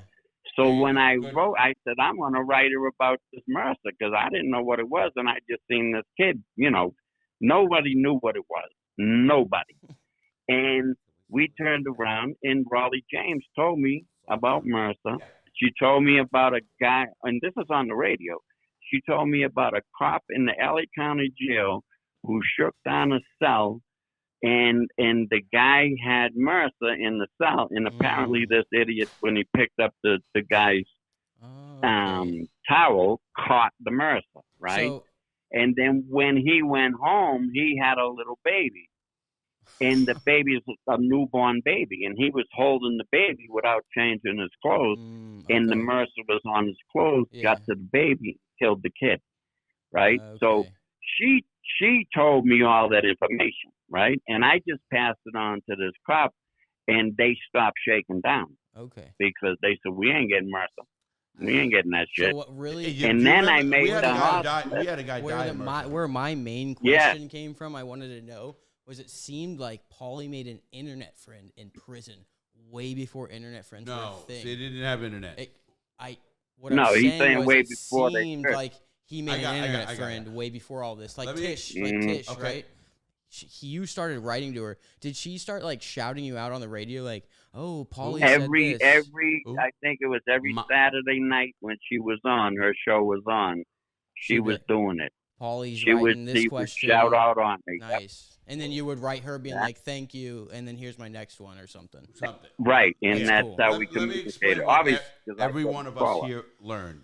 I'm talking us, meaning the old guys, Nick. I'm talking about Larry, fucking right over here, Cesar and Tallini. Here's what we learned, and they'll verify it, guaranteed. We learned patience because you have to do something to the law by writing to them, waiting for a reply, then another 30 days, another 60 days, replies, going even the BP route, BP8, BP9. Yeah. So all of us in this room, and I know it's hard for young people to understand this. We didn't have that's why I found it interesting. Right, we didn't have any technology at all. He had an Xbox friend helping him in prison. Is what he had. Yes, yes, he did. What I'm getting just my verbiage. He did technically. Not one of us here remember anything except snail mail, which was a letter, and that's how we did it. We even got around. That's how we bought stamps. I can go into everything going on. Go ahead, please. You become disciplined in a certain way too, because when you have your mail going out, especially legally, everything is going out, certified return receipt. You know what I mean? And you get really good at just kind of like organizing your stuff. Catalog. Which we So are that, not, like, yeah. you staple it right to the motion that you send on this day, and here's this, and here's that, and you put that folder away in your stuff, you know? So when the response comes back or what have you, or if they're out of time, you know what I mean? And I could never have kept track of 4 letters coming in and out. You would learn too. That's what I'm saying. You'd learn. Well, that's why I was like, that's very interesting the way you work. You just found it. Paulie Paulie just talked about it very fluidly, like, right. I just and I asked you to stop me. I became very, connected with this let internet lady. let me tell you what. Can I say this with all 3 of us here? We got 3 convicts, and I'm calling us convicts. There's a difference, and everybody here in the world will know that. Who are important to us and will know that. What we all learned, obviously, a lot of it's from Paulie. I mean, Paulie was an old-time convict, a little older than us. We've all been to the joint. I've been to the joint when I was a kid. But it was the way to do that time with the law, with the... I got very good at fighting the system. I was one of the best at that, understanding the CFR and understanding the BP process. Obviously, Paulie is one of the best at the law you'll ever meet. You know that. Yeah, no. And then I know when you told me, when we all connected, and someone said, trust me, if there's somebody who's been in the time we have, I'm going to know somebody you know, you're going to know. Guaranteed. Not. And Paulie, here's what happens. A friend of mine says, there's this guy, he said he's in the feds for this. I said, where? What? I started asking questions, and he doesn't. I said, well, you tell him like Larry Lawton says hello, and I want to meet him and say hello. So the guy comes back. What did he say to you? True story. He says to me, hey, do you know who Larry Lawton is? And I was like, what? And he says, Larry Lawton. And I said, from where? Where do I know him from? And give me something. And he says, no, he's got a show, and he talks about this, and he has almost the exact same story like you. It sounds the same. You could tell. So I said, I know that name. And then I put it together, like I said, with the show, but not relating it really as us knowing each other. And so then he says, if he doesn't know me, then he definitely knows this other guy. Ask him if he knows Tallini. And so immediately when he said that to me, he actually wrote the question down. This guy, Computer Dave. Okay, that's computer experts here on Palm Bay Road. Give a shout out. They're good guys. We definitely got to give them a shout out. David Church, he runs a good show. I know David for a long time. Yeah, that he's an excellent person. Wow, great guy, beautiful guy. A beautiful guy, and he wouldn't mention you to me if and he doesn't go in your private folders, guys. Just so you know. I know that for experience. I know that for experience. Trust him. No, he does work for a lot of different people for all the big corporations. Long time, and he's been there for a long. His long son time. now is running the front desk. Yes, his dad. And I got to know him, Zach. I think. Yeah. Yeah. So, it's but great. that's how. What happened was Dave said to me, "Do you know a guy?" And I says, "Okay, keep going, because again, we've been everywhere." He actually wrote the question down, so when he spoke to me, he could ask me. So he goes, "Hold on." I said to him, I told him, I said, "You ask him if he knows Paul Tallini, because that fucker's been everywhere." Actually, not less than me, but he's been around a long time. Yeah, no, Paul's been, because he said about law. That's what he said about you. Yeah. He goes, he knows a lot like you with the law and all of this, because we talked. And I said, I got to know him, man. I got to fucking know this guy. It was funny because Dave says, I started laughing as soon as he asked me the question. I started laughing. He goes, do you know him? I said, absolutely, I know him. I said, he taught me how to write. And he goes, what? And I said, legally, you know what I mean? I knew how to write, but I didn't know how to write legal. And it's like I said, it's like learning another language. So Paul helped me, and I also did my little classes, you know what I mean? And it started giving me a little, foundation to work with, you know what I mean? But to actually get good and develop a craft in your writing skill was the difference. You know what I mean? You know what the most powerful part of it was to me? Yes, very hard. And speaking of which, the first paper that I as I was building up, I said, okay, I'm going to take my time as I see the way Paul structures his writing skills and how some of the others do. And I started paying attention to that. And then I would, of course, getting coaching from Paulie, because he would review my stuff and then tell me I would change this, or it would be said better that, or, You know what I mean? And it was those little things and him taking the time to read it that made it such a great thing. Yes. You know what I mean? And such a huge influence in that time. Which is another whole thing to say is being able to teach a grown man something new. It's like so writing. hard. You can't even teach me, Larry, writing. And just, I've already looked back at it being like, wow, he learned writing in prison. You didn't know that shit before prison. And now you're like very, very good at grammar, punctuation, and you learn that as a grown adult, and it's so hard to teach grown brains I was the other way something. around. I was, in that regard, I was very good. Grammatically, okay. I was very good. You know what I mean? Because of, the way I just learned. Right, Yeah. right, right. And, I did have some formal education there. So, I learned to write, your basic English composition. You know what I mean? So, at that point, when changing it to legalese, he ramped it up. You know what I mean? Yeah. And then learning a certain style and develop my own way. The first time I Which took is the what time I'm saying to write, is very impressive because you knew and you're already grown. right. To Correct. learn something other than what you already knew is so impressive. Well, it was like you know. adapting one to the Exactly, yeah. But, You're but like, besides that, guys, yeah. I got to stop. Bridging Nick the on gap. that. But I got to stop all of us on that. Very Nick, impressive. what you're thinking is different, and I get it. But when you get incarcerated, and But you could also tell me that there's a lot of people in there that never of course, clicked. that they're lazy. They think the lawyer's going to save their lives. That's why all I'm this saying shit. this is very What I'm impressive getting that at, you though, is learned. when you get too. a different person, whether it's Mike, like I said, Paulie's or Cesar's or so whoever, when you get a person who's not, like, I beat my own life sentence. I understand the 924C like nobody's business because that's what I beat it. But that's not normal. No. It is normal. It's not normal. But here, watch this. Here's where it really gets beautiful. And Paul could, you could jump in on this. That's Paul, all I'm saying. It's very impressive. But I want you to hear what's even more impressive. Paul, you still with us? Yeah, I'm here. Okay, let's see. I want to talk to Paul about Absolutely. this because he will remember, and this will bring memories to you as well. Because the good law libraries at certain institutions learn to work as a team. So you might get a response that is like a telephone book, and you got 10 days to respond. What do you mean law library as a team, guys? I'm sorry. Okay, A so bunch of people. Think of You this. explain it. We're all in a room like this big. We got like 3 typewriters, and the 3 of us are here. So as And we you are guys right are- here, Tables with books with shepherdizing. right. You guys you have to have special access to this, right? Like someone well, that's can't what just I'm saying. walk in. I want No, you to it's No, right, we but he'll just tell you. Go ahead. we worked in the law library as to clerks. help other people, Right. and you had to have an understanding of the law. I was a certified paralegal. So you guys I belong in always there, got not them the kitchen stuff or easy. the wood shop Right, or something. right. That's Yeah. what I'm saying. It's Right. like they're not going to put some schmuck. Right. I wasn't assigned We there. all had all done paralegal You courses. had to prove it. Exactly. Right. We all Okay. were Yeah. paralegals, right? Yeah. And then on top of that, you also have, when you're in there, like we're in this room, right? So think of that door being a half door. And so that's the main library.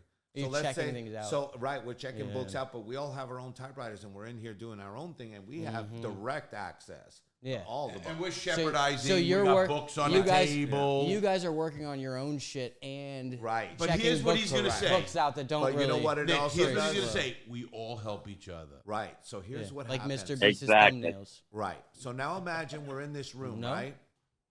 Are you with me? Yes. Listen. Yeah. Now you're in this room and you're all working and all of a sudden one of us gets a response that's like this thick and you have to respond in 10 days. Now these people have computers. They have all kinds of stuff. They have legal teams. They have, these prosecutors that are arguing from the other side. They got a fucking army of people. Right. So what we do is we also develop our own Yes. mini army. And it's like, okay, you're going to do the Exactly. first Yes. argument, you're You're going to gonna do the look this second up. argument, and you're going to do the third, and I'll wrap up the fourth, fifth, and Yes. sixth. And I'm going to research this Now, one what with does the that Supreme remind Court. you of? What does that remind you of? Maybe Jimmy, fucking Mr. Beast is 12 years old with his 10 friends learning a no, and then him going back to his 10 friends being like, point. this. You got to move your mic a little. Wow. It's There just you go, weird. yeah. Oh, it's still weird, isn't it? It's look, Yeah. the rubber Isn't band it broke weird? off. So That's all. here's a funny thing though. Sometimes you run into some hilarious Hello? stuff because you don't know what the hell to make of these stories, Yeah. right? So I'm gonna remind everyone, and this is a very entertaining story. It's somebody that was very, very close to me, and a close friend of Paulie's as well, and that was Sal Rena. Yeah. Sal Rena was a beautiful guy. You know, everybody used to say, "Oh, you know," they used to tell Sal, I just seen your son. I just seen your son." And Paul, Paul, you remember how Sal was? He'd say, "Oh, yeah, you know, Yeah. Caesar, where's he at?" Hey. You know, Caesar, you know who? I got you. Yes. Yeah. Remember Carlos Perez? Carlito? Yeah. You're talking about Carlito with his wife, right, Paulie? No, Carlito that I was with when I come out, when I stayed Paulie, at the halfway house. when you were at the halfway house and I helped you out and I got you the phone. And Right. on. But this is after the halfway house. Who Larry, was that? You remember we met them? The older couple. That was Chili and Lisa. He knows, Caesar knows Chili. Yeah, I do know Chili. I'm not. I don't know what's going on. Huh? Can you hear me, guys? Larry, Yeah. it's still a messed up mic. The rubber But band they can hear me snap. now. I know, but just remember it's still messed up, Okay, so got it, the okay. wire's still a little kinked. Good That's enough. all. Well, Paul, you're talking about Chili and his wife. Right. Yeah. Chili and Lisa. Right. Okay, they're great people. Yep. Yeah. Very She nice. just died. Lisa just died. Oh, fuck. Yeah. Didn't you tell me She somebody just just died. died? I thought somebody just told me somebody died. I don't know. Was it Yeah. you? No, we were talking about Yeah. Sal passed I away. was talking. Yeah, Sal passed away too. Somebody else we were talking about. And Tony, remember Tony Pizarro? Oh, yeah. He Really? was there. Yeah, he passed away. Jesus. You remember Charlie? Charlie Alamo? Old man Charlie. Oh, he's Yeah. gotta have died. Yeah, he passed away. Yeah, a lot of those guys. You know, we talk like my brother. You remember my brother Selly in Allenwood, which was the old man from Boston. He died. The bank robber. Man, I'll tell Oh, you he what, the knows one it. who really hurt me was Sal. I was very close to Sal. Oh, Sal was cool. Sal was great. You know he was my celly later, right? Was he? Oh my God! It was Where did you guys go? This was Let me in ask you a Mariana, question. and Answer then the he was question. with me in Paulie Miami. and I know when Paulie was at. Paulie, were you at the facility when? Oh no, you weren't at the facility when I went crazy and they sent me back to the pen. No, that was just the That way was you just- had your my your issue with influence. the unit manager. I attacked the unit manager. I fucking caused $2,500. You want to damage. laugh? I got a funny story for you. Let's hear it. This one's about Sal, right? Here's one from Sal. So one night, you know, he tells me, Caesar, I had all these fancy lawyers, you know, all this money, blah, blah, blah. They couldn't find nothing in my case. You know, he says, how about you take a look? You know, maybe you see something somebody else don't see. So I said, yeah, I'll take a look. And so I take a look at his stuff, and, you know, I'm seeing, like, I don't see nothing, you know, that hasn't been argued already. You know what I mean? So I'm like, man, Sal, it's not looking good, honestly, from my opinion. You know, I don't see what else we can pick at. And I said, but maybe you can go after one of your, you know, your history. And if you can reopen one of those and knock it out of there, then you have to come down. Point. They Sure. got right. They got to come down. You're Yeah. right. You can get out of here. That's what we did a lot. And so we're like, okay, let's see if we can reopen one of these priors. I said, you have any of your paperwork? He goes, yeah, I got, you know, everything right here under the bed, you know, under the bunk. And he's got boxes and boxes of shit, right? So I'm like, all right. I said, mind if I? And he goes, no, you read all of it. I don't care. It's you, you know, whatever. So one night I'm laughing so damn hard. It's the middle of the night. I got my little book light, right? I'm up on the top bunk. He's down there snoring, and I'm reading his thing, and I can't stop laughing. I got to put the pillow over my face to not wake him up, you know, because I'm laughing so hard. So finally, I can't take it anymore, and I bang on the bunk, and I'm like, and he's like, yeah. He's like snoring. He comes out of it, you know, you know, and he says. He says, what's going on? What's going on? I said, Sal, you want to smoke a cigarette? He says, yeah, all right. So Sal sits up, and I get up, and I light a cigarette, and I'm sitting there, you know what I mean, on the table, and he's sitting on the bottom bunk. And I said, Sal, let me ask you a question.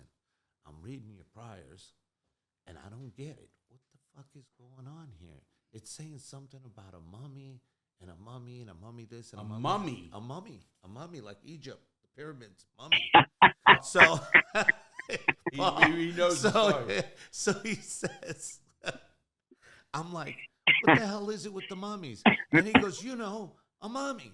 So I said, a mummy, like the pyramids. He goes, yeah, a mama mummy and a baby mummy.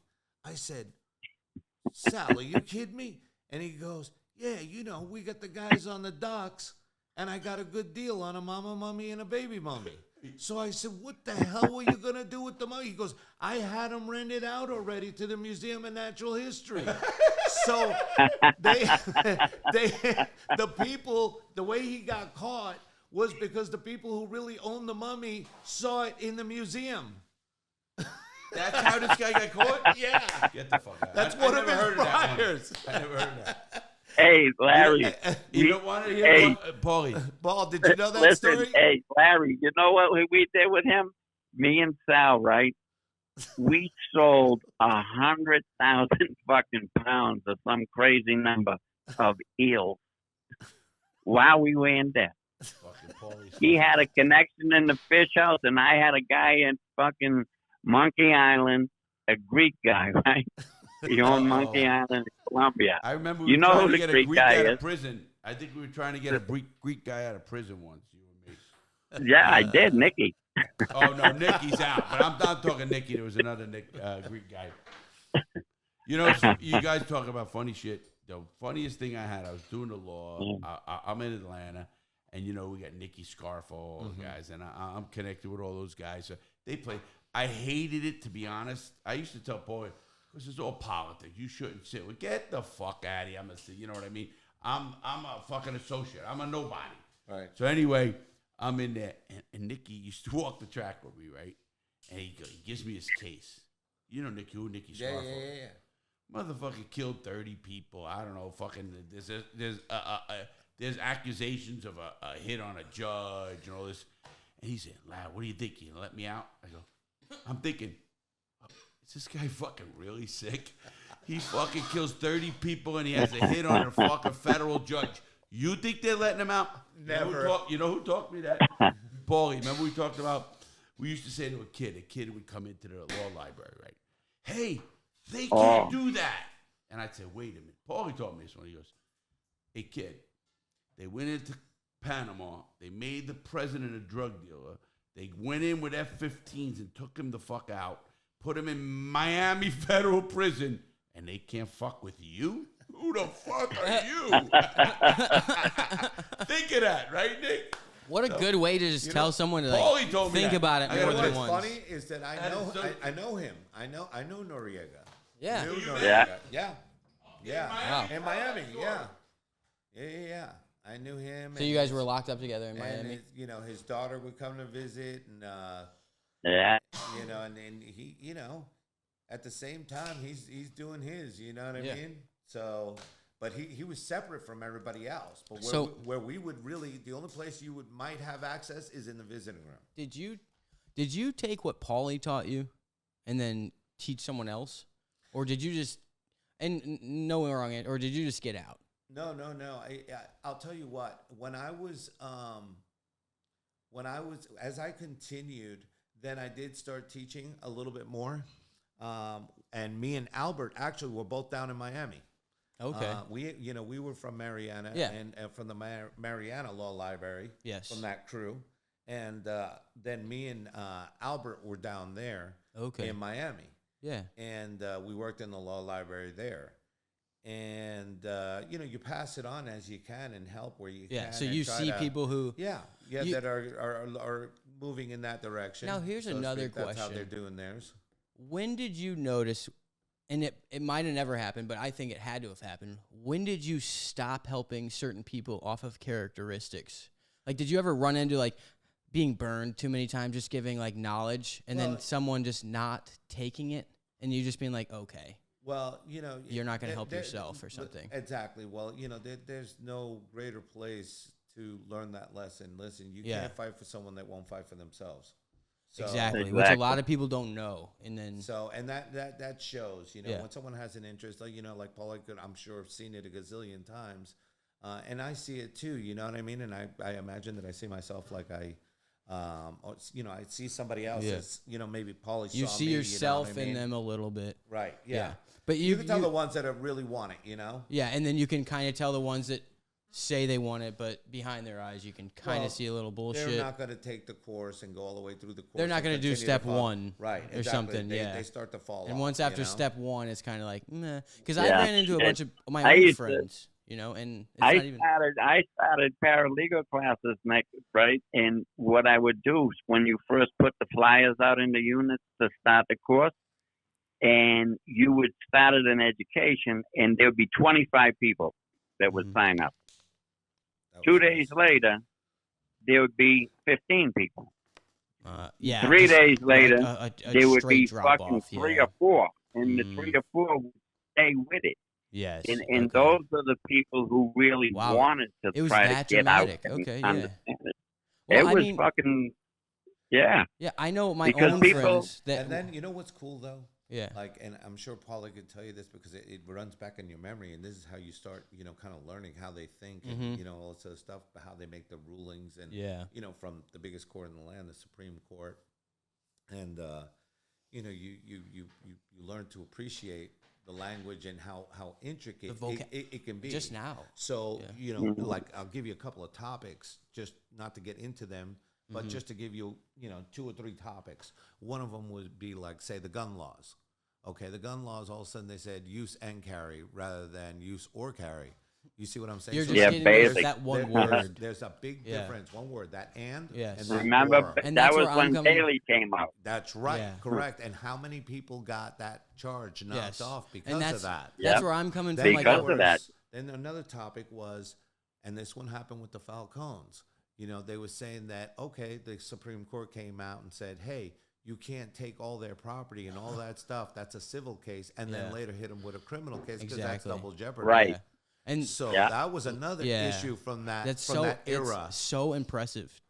Because Larry can attest, me as a person, right? Even if I really tried, sure, I could learn, but my own brain's not going to take that one word into consideration. If you gave me the same paragraph and you just said and N or whatever, it's still not whatever, and I read it 100 times, I would not be like, oh, that is the difference. Well, so when I'm saying that's what I'm saying. That's what I'm saying. That little things, that's so impressive. We're like, oh, you missed your comma, and that's where we fight. Listen to this: if they in the drug charge and they say a mixture or substance of, okay, now you take that term and you start thinking mixture or substance of. So in other words, if I take a tablespoon of cocaine and dump it into a pound of sugar, you're going to charge me as if I had a pound of cocaine. A pound because it came back rather than a gram, because it had that it came back positive, and it's a mixture or substance of. You see what I'm saying? I never thought about it like that. Right, but these are issues that where everything gets so dissected. You have to be constantly paying attention to Larry, I never ever heard about it. There was that. If they heard a lot of drug things. If they don't test every key, a lot of times there was a case that came out that was similar to that theory that he just gave you. Yes.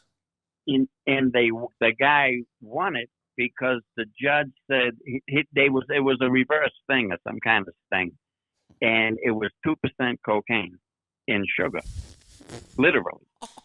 When they tested it, that's what it come back, and the judge said, "I'm not accepting this case," and he threw that case out. Wow, that's impressive. Because usually, you get a guy who gets cut. A lot of times you'll hear a case of a guy, buys coke and it's really sugar or whatever, and they still try to charge him with it. Well, they get it under the bunco law. What is it called? It's the bunco law, they call it. Explain it. It's Harry Peak. You remember Harry Peak, Cesar? Yeah, I do. Harry Peak. Okay, Harry sold 6 blocks of wood to the DEA. It was not even cocaine. Yeah, well, what's the year? Stop. What's the charge? Harry drug dealing? What? Wait.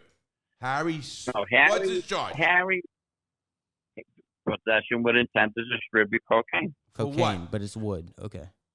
What do you mean it's wood? Listen, this is what happened. His guy he was in jail with. Just so we're clear, a block is a a kilo. I know what a block Yeah. is. No, It's but like he was you're saying thinking of wood. a chunk of wood. But I know, He but was I'm- saying wood. No, he was saying wood. He wasn't saying block. He was saying It's wood. a block of wood. A block Well, of wood. listen, And I I don't would know say that. block of Yeah, wood. that's what I'm And saying. listen, it was taped up in a bag. You have it in a bag, a duffel bag, right? He had the 6 blocks of wood taped up with the duct tape and shit, right? Because he's going to So it beat his looked dealers. like- Okay, gotcha. He was gonna beat the fire, right? Sure. And he ended up getting a life sentence behind that shit. He got life. He died in prison, And it was all fake. and It was Yeah. all fake. it was They had showed a gram Wow. of cocaine, See, they showed another And a then- gram. No, it's 6 just tested blocks. positive. 6 Holy blocks shit. of wood, and the cop broke his A block of wood his is like a key. knife in the fucking wood because he said, "Wow, this is really good." It was wood. Oh, he thought You it know was what I hard. mean? So when you say it was wood, are you really meaning it was like just like Yeah, it's a chips? replacement. Pine, Fake. yeah, wood. Yeah, it was just wood. cut. It was Well, totally must have cut been with. hardwood. Okay. You know, Wow. Yeah. And I just wanted to say, because when you say a brick of wood, that's just a term of a key or whatever. It's just a weight placement of. It's just like Yeah, a no, brick. it was How six- many bricks it you got? was And I love that. I'm That's gonna why I start asked saying you, that. How many? That's why I asked you, brick how of many wood? bricks? Yeah, how many bricks? Yeah. I mean, like Paulie, I love Paulie. Well, it's a conspiracy of 100. Hey, so I want to bring another memory back to Paulie. Paulie, you remember that story with the when you went to sleep at the junkyard one time because you had a problem? You figured maybe you better stay away for a little bit. You went to spend the night over at your buddy's junkyard and take the extra bed there. Yeah. Yeah. Don't stop there, Caesar. Did they have a junkyard dog? I'll leave that one with Paulie. Paulie, at continue. Paulie's discretion. Yeah, of course they had junkyard dogs. Continue, Paulie. And it was just a place. We used to chop cars up there. Paulie, stop the bullshit. It's me now. I'll let you off the I'm hook on that. telling you. I'm going to let him off the Listen, hook. Let me tell you, one of the best Hey, memories. you can go. This is how true this story is. You can Google it. They had a guy. It was called the Troller, right? And it was in Everett, Mass. Oh no, Chelsea, Massachusetts.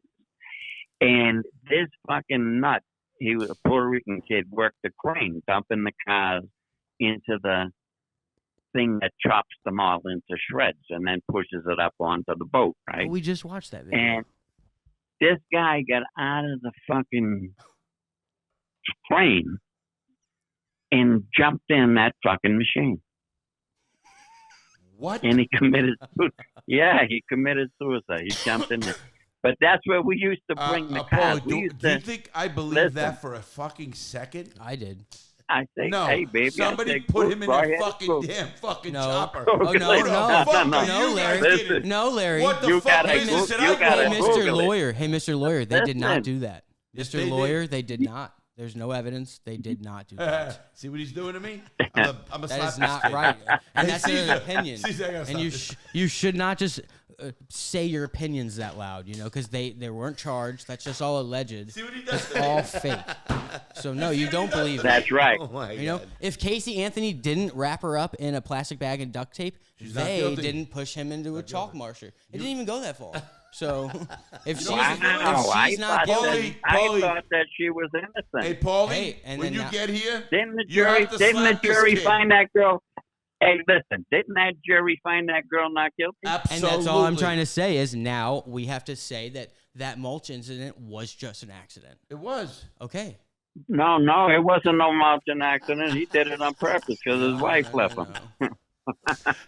He slipped and fell. Hey, Nick, you're getting the inside scoop from 203 old time. He says, no, that was no accident. No, after I was like, hey, let's watch our P's and Q's. Hey, hey, Paul, you're gonna like this because Nick. Hey, Nick it's was, a good thing Paulie, that I'm in Paulie. Colombia, Nick, because Hey. I'd drive you fucking crazy. Hey, Paulie, you're gonna love this, Paulie, because Paul. Since I've started everything I'm doing, Paulie's been over here with his wife. We really, and we hang. I love Paulie and his family, and Paulie and I. Listen, whatever. Paulie is just So he's li- so he knows Paulie. He knows his brother. We got so fucked up that at one time. You have no idea how fucked up we got. Me, Paulie, his brother, Nick, me. Fuck. Anyway, Paulie, You're going to like this. Nick is doing that because of how I fuck with him with the law. You know, he'll say something. I said, no, it's innocent. Here you go, fuck you. Listen, he'll be smarter. He'll be sharper for it. He's young. He's learning. I get it. I love it, too. He really will be. But sometimes I'm so happy he's meeting Caesar. Let's just be bros. Whatever you want. You know? Hey, like, listen. Let's just give me the bro Nick, answer, how much? Larry. Nick, you making good money there? Oh, yeah. You're making good money, right? Well, yeah. you're actually robbing Larry because he's giving you all this experience. No, I was about to say, no, I'm not making only good free. No, I'm not only making good. Paulie, listen. Paulie, listen. You're gonna learn something So tonight. I'm not only making good money, but I'm also graduated college about 3 times already. Oh, yeah. Because See of just that? everything. I'm like, hey, can we subscribe to this so I can learn this software?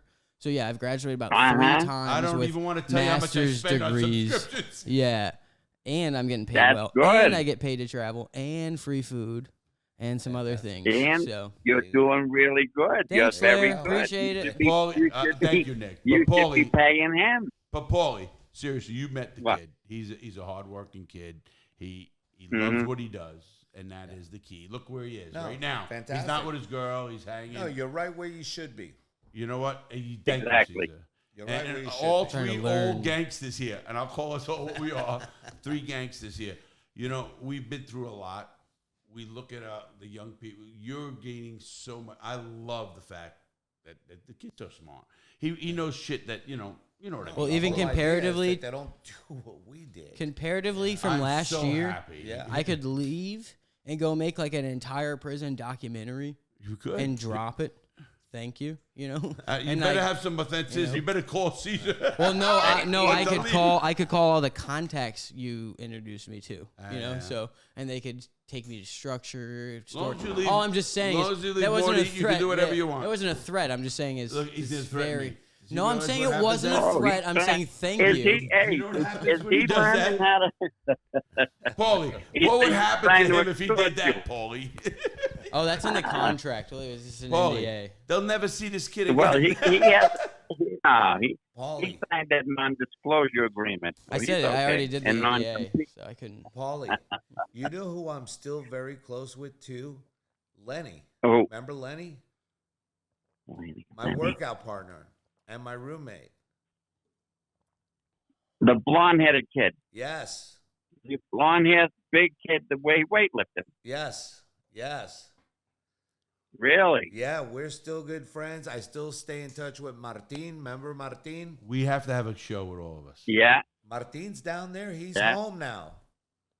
He's home. Really? Yeah, he hit a 30. You know, I'm thinking of you right now, Caesar, for one reason, because I remember being with Paulie in Edgefield, and he used to talk a lot about Mariana. Your name came up, now that I think about it. Somebody else's name Paul used to talk about. Georgie. No, Georgie You know, was... and you know who else? Georgie and Jimmy Wilson. Yeah, Jimmy Wilson. It might have Don been the a Jimmy. Wilson. It might have been a Wilson's Jimmy. brother. Yep. I think it was Jimmy, but yours name came, and he used to talk to you. That was my best kid, you know, like kind of like because Paulie was my also like mentor in that. I went off the charts. I went crazy on the CFR and understanding it because they fucked with me, and that was my thing. You know what I'm saying? You know, everybody has their Yes. way. Yeah. And I used to fucking show It's Paulie. funny that you knew Albert, though. Albert fucking was great. Did you know I sued the Bureau? That was real good. Job. Paulie will tell you. I Yeah, sued yeah, the Bureau Albert of was Prison. great. I was in the law library at Albert. Yeah. I sued the Bureau of Prisons for jacking off. They put me in the hole for fucking jacking off. Sniper fire. No. Fuck you. Fuck What you. else? I was not fucking doing Well, that. I what- wonder how Paulie started. What's the other word? What's the other word? Cell jerking or whatever?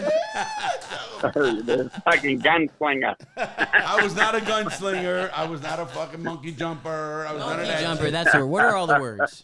That was the word. Monkey Remember- jumper or whatever. I was literally. And just for the future, I don't know what I'm saying. Just for the future, I don't know what I'm saying. He's covering but his ass. I just know that I've heard that to be disclaimer? He's getting the disclaimer. He's at getting first. good, right? That education paid that's off. a term as jerking off in the cell is what I've heard. I sued That's all Alberto I know. Gonzalez. Alberto Gonzalez was the Bureau of Prison. I think it was Harley Lappin at the time. And Paulie's laughing like a motherfucker because he knows I went through the BP 8, 9, 10, all the bullshit. I ended up suing him, and I ended up winning that. Paulie, I tell you, they ended up stop doing that, and they ended up fucking first of all, but they don't get you for that, right? What is it, Paulie? They don't do that. I don't know what the exact thing is. I don't know. They won't. You're in the kitchen. The what? We're losing it. We're losing He's Paulie. He's in the kitchen. Paulie, what'd you? I know he did. He went and got food. He's making a sandwich. Paulie went and got food. I guarantee he went and got food. That fucker's in Colombia. Oh, I'm right here. Yeah. I'm here. Watch, he's got a sandwich in his That hand. was the fastest he's ever ran back to the living room. Hey, by the way, I'm just, isn't it great you're speaking to Paulie? I'm so happy. I really am. Well, You know- Paulie, you I know just want to how- say this to both of you. I'm so happy that you and Cesar. Paulie, Listen, what I wanted to Larry. say, Paulie, listen. I just want to say one thing. I'm so happy you and Cesar are connecting. After 30 It years. is. It's good. I'm having a real good time. I told you you'd like this show. Let's start a new series really Hey. quick. yes.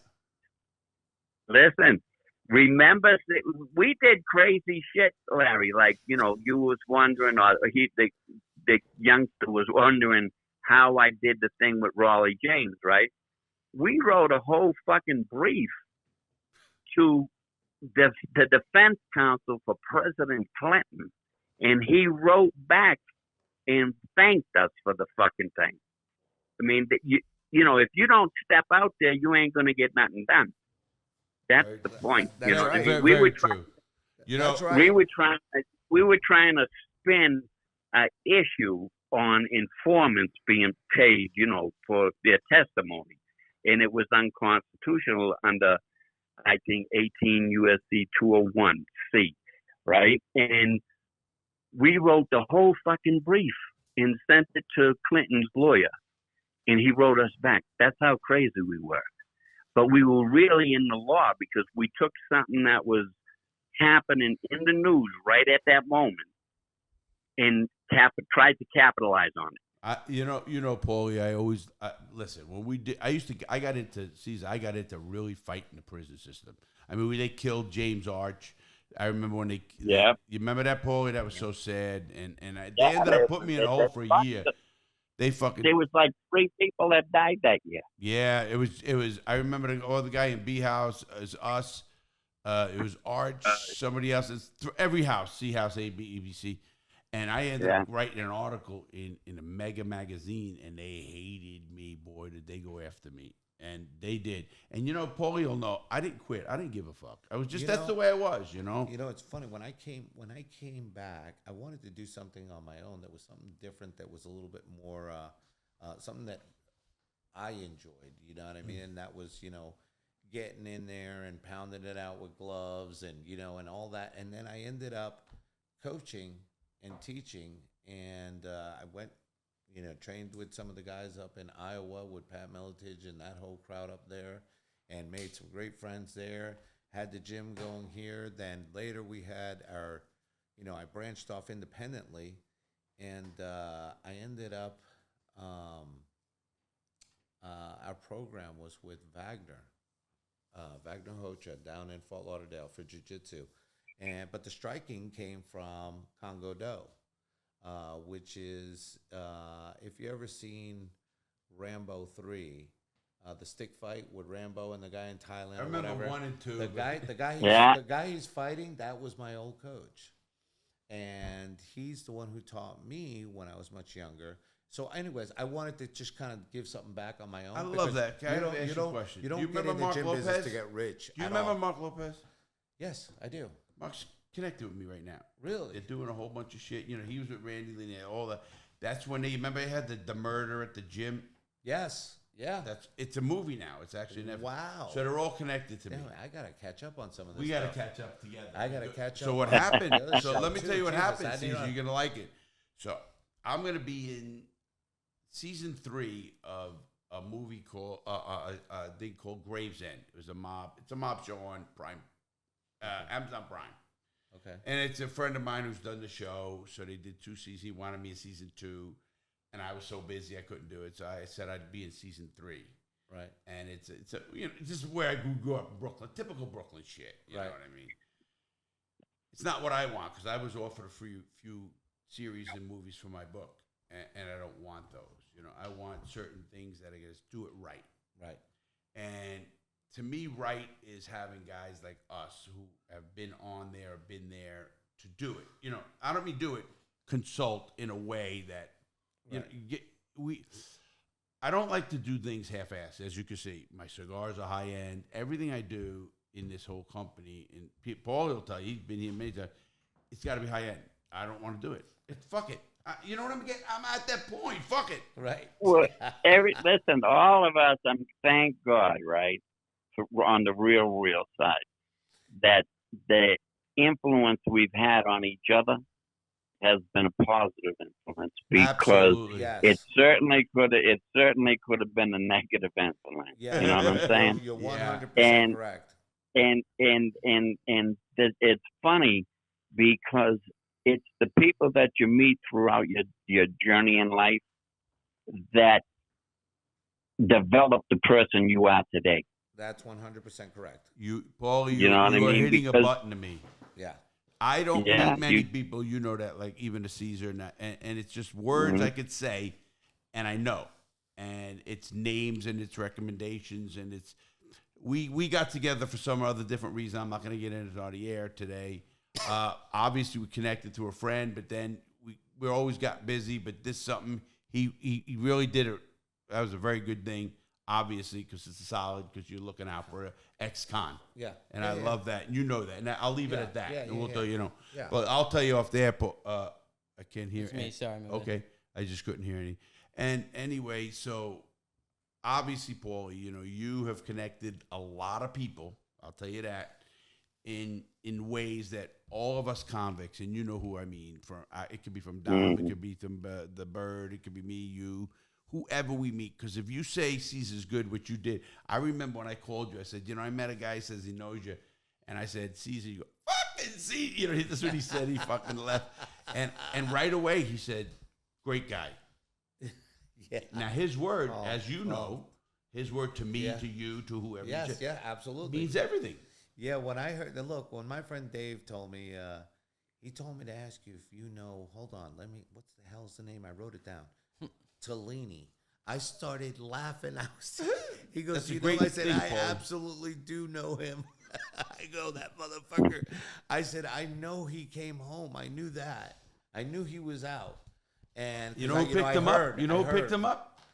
You did. Of course I did. Fuck, I gave him a Cohiba cigar at the airport. He fucking was so happy to see me. Of course, I knew the system because I just got out of it. Right. I gave him cell phone.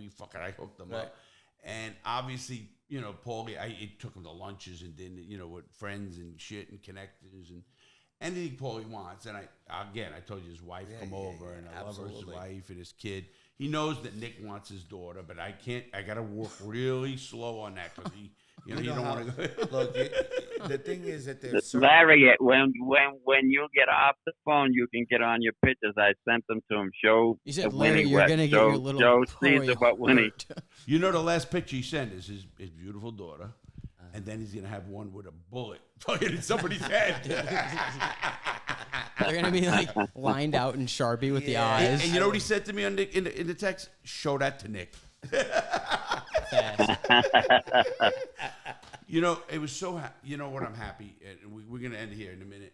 The not obviously once Paulie and you, I knew everything would click. I just obviously. Oh man! But you know, seeing Paulie when we got out, and we really even the last 10 years, I've been with Paulie back and forth. His wife comes here. Know him. I go to Orlando when he lived there. I know his brother. Everything. It's great to have friends that went through shit that you went through. Well, you know, you have a connection. You know how it is. I mean, when you have certain people in there that really, really do long term, there is a hierarchy of people, you know, that are on that upper level. You know what I mean? That because you got to give respect where respect is due. You know what I'm saying? Absolutely. And then you have 100%. those who are also, you know, they're earning it the hard way, you know, and they're men, real men. They're not cracking. They're not, you know, doing none of that stuff. So, because it's hard. They can get out. All they got to do is run their mouth. Run your mouth. Tell on all your friends. And every one of us you'll be out isn't that where the definition of a convict and inmate kind of separates the line? Yes. And let me explain something. So that's what Nick. I mean by that hierarchy. Let me explain. And then there's those who not only are doing it, but they're doing it with class. But let me explain him to this one thing. Even another level. And Paul is on that upper level. You Absolutely. know what I'm saying? Here's where I'm going to go with that. They articulate it better. Thank you. There are 3 guys here you're looking at, Nick. 3 guys. Older guys on the downside of our lives, period, whatever you want to call it. We are, whether we want to believe it or not, that stood strong in front of people. I got offered 3 years to fucking rat and keep 6 men, and I didn't do it. Or every one of them got offered things. I guarantee, I don't even want to know, but they got offered things to flip, to do this, to this guy, whatever it is. Every one of them got offered a flip. But, we stood strong because we wanted to, because it wasn't about anything else except me looking in the mirror and saying to myself, I stood strong. It's not every day. It's not. We used to talk. Paulie and I used to talk about that all the time. I don't trust 90% of these motherfuckers, and you know what I mean. But then it just goes the other way. I don't trust a lot of people either. I remember back when I first started, way the hell back in the 80s, I watched it go from like a ratio of, say, 60% guys that were not rats versus and then it flipped. Yes. It was the other way around. Wow. And it was like, holy hell, was that the where government am I gonna just being sit like, for chow? I can just print more money? Do you think that was the government just saying, oh, we could just print more money? I think a lot has to do, of course. Or was it the war on drugs? Listen, the war on drugs That was the was worst the thing two that ever options. happened to America. That was my 2 options there. Was it we can print more money, or was it the war on drugs? The war on drugs was the worst thing that ever which happened is to this us country. printing more money. Yeah. Listen, let me tell you something. We're all freaking street guys. Let me tell you that, too. We were going to make it no matter what we did. We would have made it, whether it was drugs Hey, or think about this here. Georgie Moe did 32 years in prison for marijuana, right? Not even longer And than the now guy he's who was in on the the TV show. I was about to say, is he mentioning Right. him? Well, at that time, and he was the longest guy in. He just- went in before Georgie Moe is one of those guys who did it with class. Yes. Yeah. Georgie Yeah. was funny, motherfucker, though. It's Yeah. this. Yeah. I remember, Georgie- Paulie, wasn't it No, I'm you saying that it's got... all Hey, articulation. wait. Classes Listen, on you hold know on, the guys. guy we were Georgie, talking wait, about? Paulie. Not rat. Paulie, wait, What was one that, second. Paulie? 1 second. All Paulie, right, go ahead. was it Where? you who got Georgie back in on the IQ thing? Under who? You remember his low IQ? On his IQ thing, I argued that for him. That's what I'm saying. But Paulie did that. remember the guy that Cesar was talking about earlier? We were discussing Dennis. Yes. Who? No. Dennis, the guy. Dennis. Dennis. Right. Dennis taught Georgie Moe how to fucking read and write, bro. Oh, I know that. Yes. I remember that. Yeah. And Georgie has Again, written. impressive. It's Georgie very has impressive. written like Both a sides. fucking dozen. Yeah. A Georgie's dozen written books. A dozen books. Nick, we did a lot of good shit. We Doing it studied with at the. Paulie, But that's what I'm saying. Paulie, That's What happened? to be a grown man and learn to read and Nick, write let is me tell- impressive, Listen, and then to but teach a grown man there to read and was a write is lot of also that. We- very we impressive, took- guys. Like listen, what Paulie's saying is so much of it. I'm going to say one thing. that's what I'm trying to Paulie give will credit remember to. this. It's like so impressive. One of the most, Paulie was in on this. We helped. Paulie, it was me, Paulie, I forget who else.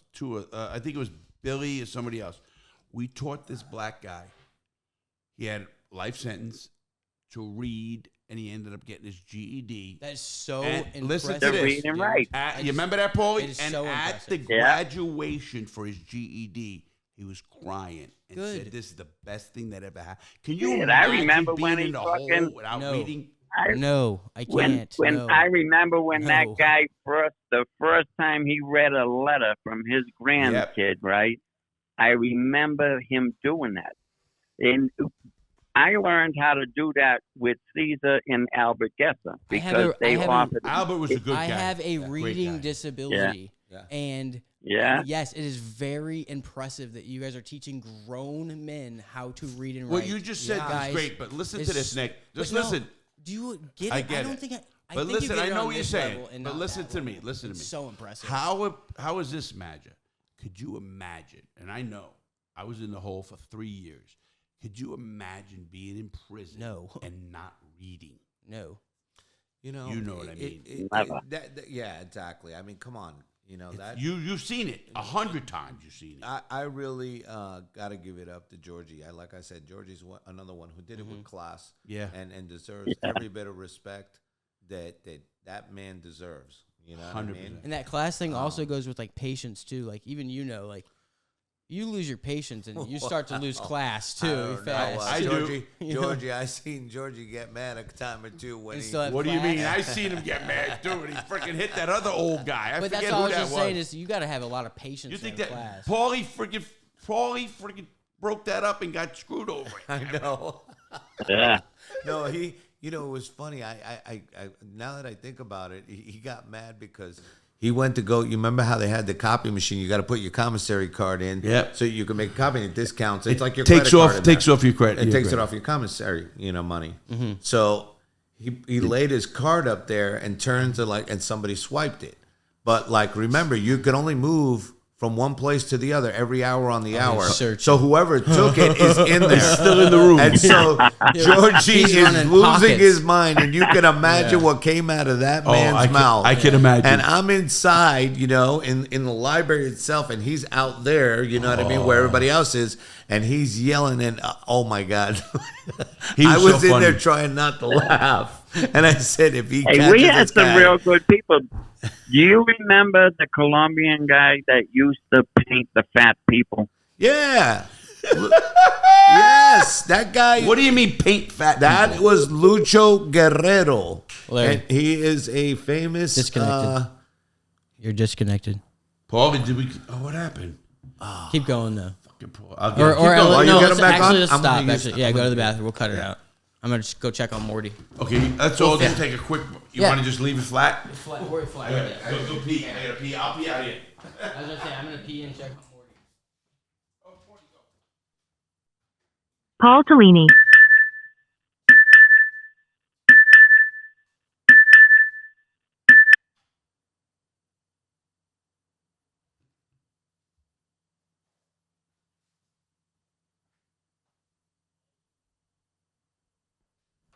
Hey, Paul, can you hear me? All right, we all just took a break.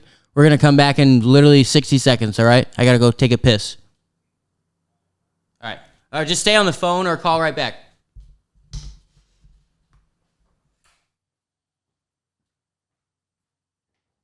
hi, Gordy.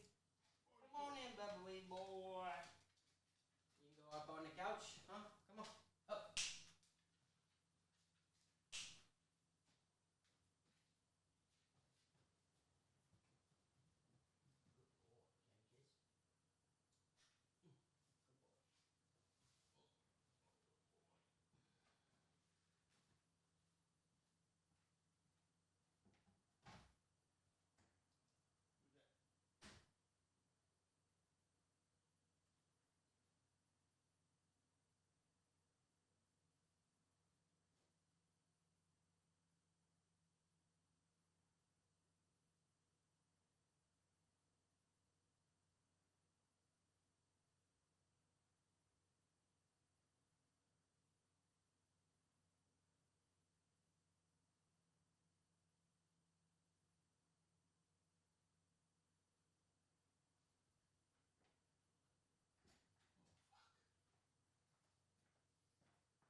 We'll be a few minutes. This is great. This is fucking unbelievable. How do you think this one's going to come out? Why should I take this all out? Beautiful. Are you kidding? People love to just hear people genuinely talking. Right. Just a conversation. Just a conversation. He'll tell you. It's a general conversation. Nick, let's end this in a bit. Yeah, that's what I was just telling you. This is a really good podcast as a conversation between two comics, and I want you back for another one. Let me just call Paulie and we'll end it with Paulie. Hear how many. Okay, we're gonna end it with Paulie. But yeah, you're a very good Who, me? talker. Yes. Oh. You're very good. There's some people we have to pry teeth. Put it on.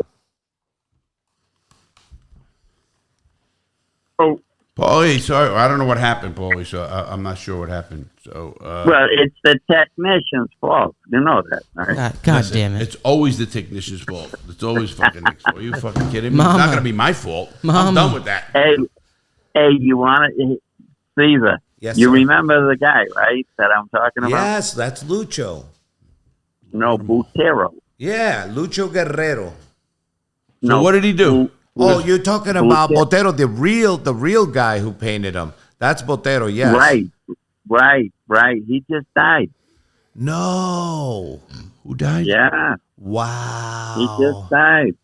Well, did you know, bro? Did you know? Maybe you didn't know him, Lucho Guerrero. Okay, he used that same style in there, but he is like, like kind of like a Julio Iglesias style. It's the fat people style. And he was a singer. So he drew pictures of fat people. And Botero was a famous painter from Colombia. For who fat used people. From that Colombia. style. Famous. From Colombia. Very famous. fat people. He would take any average person and just make like Make fat, make them look fat. I love it. You know I what I love mean? it. And he would do Shit, I don't like that. I love all it. kinds of things. You It's know what I mean? easier. I'm fat art. enough, man. I'm 250.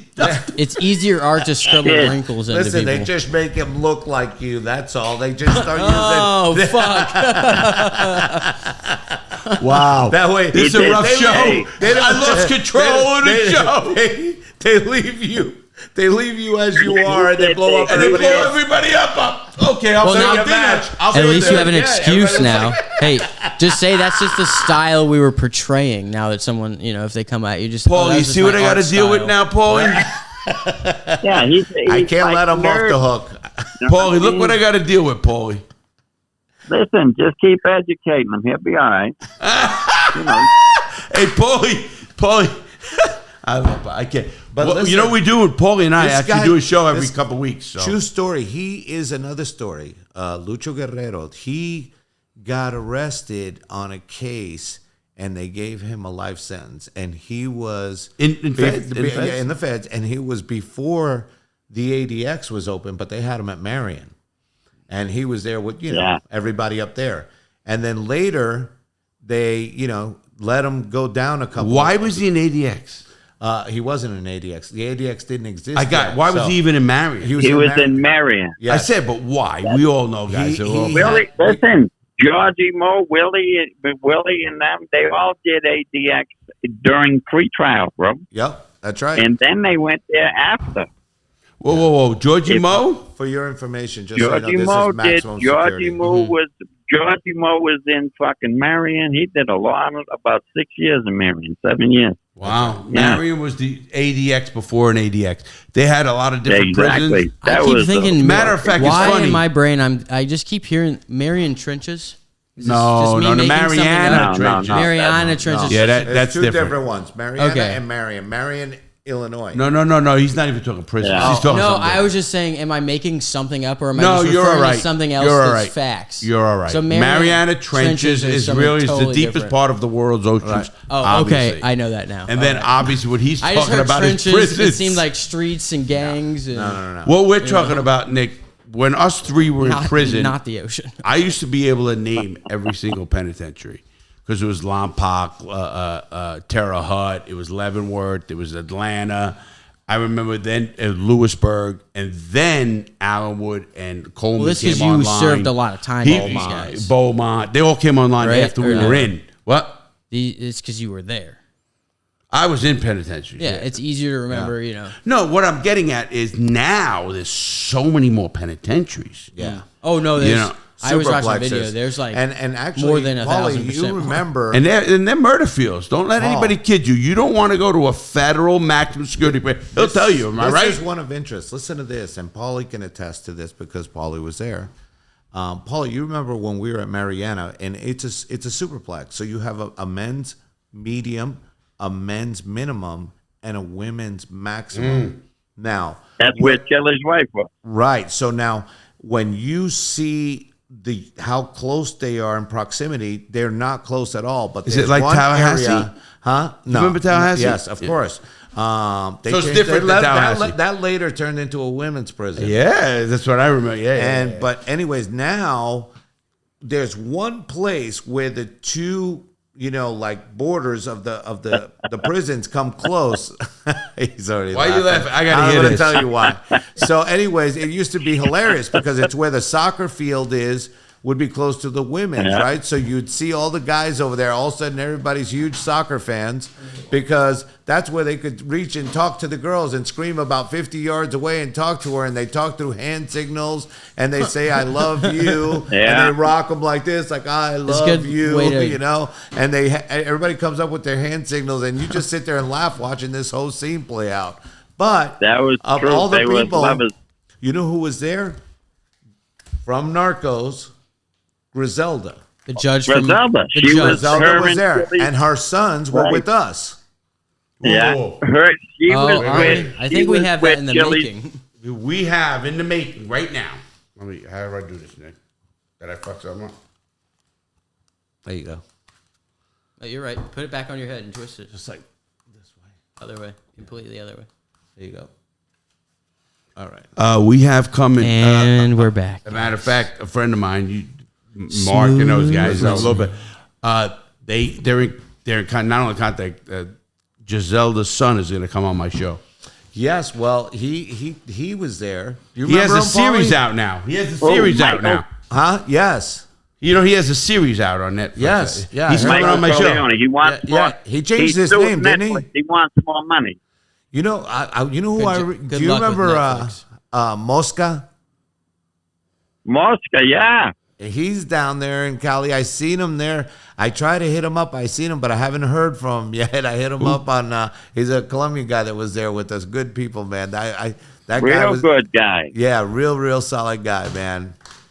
Mosca, good. You know, it's funny because my buddy from Mark, Cali. Mark, you know, he says Larry. So I said, "Come on, I got to see." He keeps sending me episodes. Great guy, and he says, "Yeah, his son will come on your show, you know, because I got a good show, you know." And he says, "Yeah, let's have it. Let's have fun, you know, whatever he wants to do. You know, you got to come for that, you know, something like that." Oh my God! By the way, you know who else is home, right? Paul, you remember? Do you remember Sammy 40?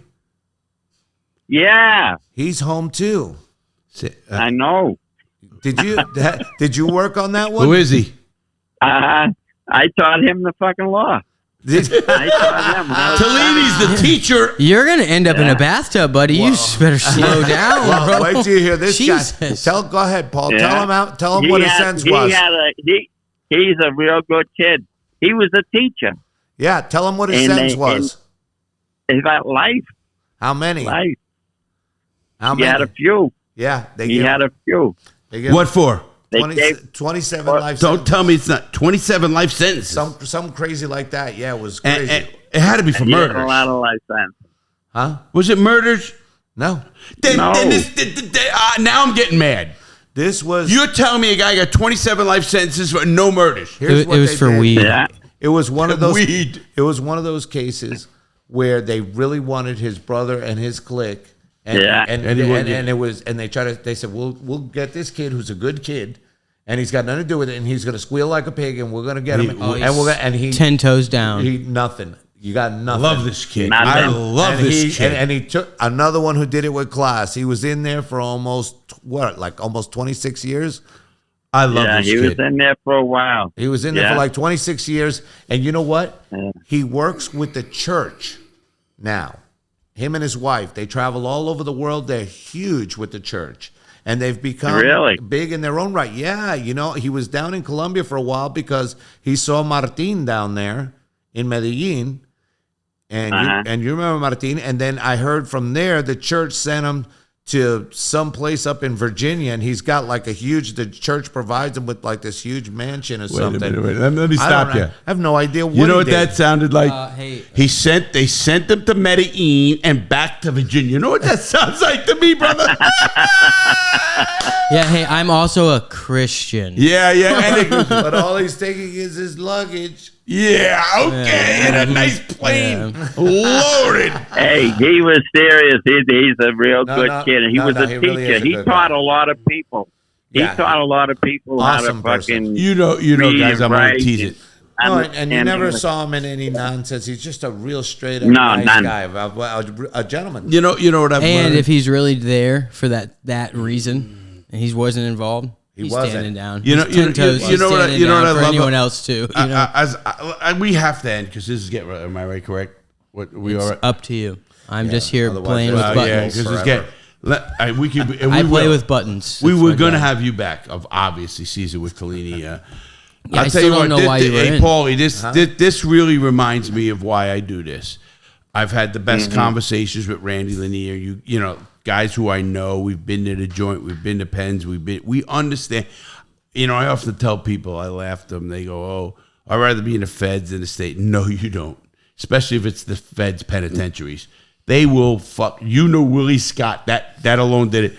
They will fuck you up. I remember just a quick one before I leave. I remember I get to Atlanta and the dudes, our friends. Yeah, lad, go tell the warden that the food's not that great, you know, and you came from another, because I came from Lewisburg. And you just, I walked up to Willie Scott. No. You know, with another guy, because you remember you had to walk up with two people, you know, that. I said, Warden Scott, I said, you know, I just came. I said, the food's not there. They could do a little, I wouldn't even mind working it. He goes, hold on, Lieutenant, lock him up. I remember my counselor. Hey, that's crazy. That's how green you were. Right there. Paulie, I was sitting there, right? And Farley was my unit counselor. Great guy in Atlanta. And he used to let us hide wine in the elevator shaft. It was a great guy. He comes down, he goes, oh, that didn't take long, Lawton. He goes, you've been in the hole a while. He goes, I'll get you out a couple more weeks.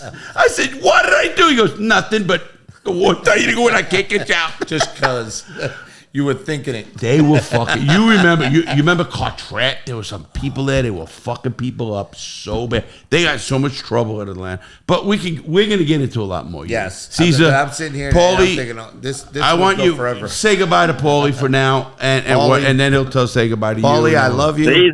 It was fantastic. Wait, one at a time. Paulie, I know this is hard for you. Shut up. Go ahead, Cesar. All right.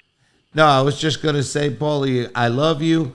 Thank you so much for everything you did, everything you taught me. You're a class guy. It is a huge, huge pleasure to have known you and to continue to be your friend. And I wanted you to know from the bottom of my heart that you really did have an effect on me. Thank you. Paulie? I'm really glad you had an effect on me. We had a real good time together. Yeah. It was nice. Yeah. It really was. It was the fucking, I mean, who the fuck would think of you? Got a bunch of convicts sitting in a law library writing a motion for the president of the United States. Come on, That's man. the whole point that we didn't get at that I tried to. We're going to do we'll do more, we did guys. a lot of good things. Yes, we did. Yes, we did, and we helped Larry, a lot give of people. him my number so that he can call me. You know that, absolutely, Paulie. I just want to say, you know, I know Paulie for... And we've stayed very tight, so tight that when he got out, I was his man. I took care of everything. You know, when he got out, that's how close. You picked him up. Not only picked him up, took him. That's awesome. They'll get no better than that. Right, took him, got him, hooked him up, and he's the best. Paulie and I are just so close because we laugh. We know how to laugh at things. We know how to. We can fuck with each other and stuff like Cesar. And I'm so glad because obviously I heard about this has been good in the making for a while with you. Yeah, no, not only with Dave when. Again, let me tell you just what happened, Paulie. Quick little story. He texted me and said, I got to talk to you about something. We'll talk about it off air. And it was great. And only convicts will do that to another convict. And that meant so much to me. And we'll tell later. And I'm so happy to meet you. Of course, when you get vouching from Tallini or me, there's no better. Yeah. You know, and when he said... I remember when I asked you about a month or two ago, I said, you know, Cesar. He goes, oh, fucking yes. I love it. And he says, he's a great guy, and I can't wait to talk to him. This was such a surprise for Tallini, because really, it was a real good surprise. Yeah, no, I was really looking forward to it, and I was like, oh my God, I was excited, you know what I mean? Because I hadn't talked to you in so long. There was so much that had happened, and so many memories too. Oh yeah. But I also want to tell you, Larry, thank you for coming. I was just about to say, thank you for having me. It is a huge pleasure to meet you, sir. And it won't be the last. We know that. It will not be the last. And thank you too, man. Nick, I was going to thank you myself. Very professional, very courteous young man. And I hope you Appreciate it. He's got a great career. Yeah, he's got a great career. Yeah. I hope you have a great career and a great future. Does. You're doing great. You just keep doing what you're doing. Don't listen to these guys. Don't let them break your chops like that. Give it right back to him. Oh, he does. Oh, trust me, he does. Paulie will tell you that with his brother. He busts out. Don't blow me up too much. And then I can't kill him because I need the fucking filming. I need the footage. That's what makes it enjoyable. Yeah. That's how you have fun. You make friends. You meet good people along the way, and you kind of have like a so true common ground amongst you, and that's what really makes it all go round. And let me just end the whole show on this. First of all, thank you, Cesar. Thanks, Tallini, always. Nick, even you. I'm going to end this, exactly end it, is the only thing that we all have in common, and it has zero to do with money, and it's our word. And I think that's really important to know. If I tell Tallini I'm going to do something, I do it. And if I tell Cesar, come over, whoever, our words mean something. And I hope young people can get that through their head. They have to mean something.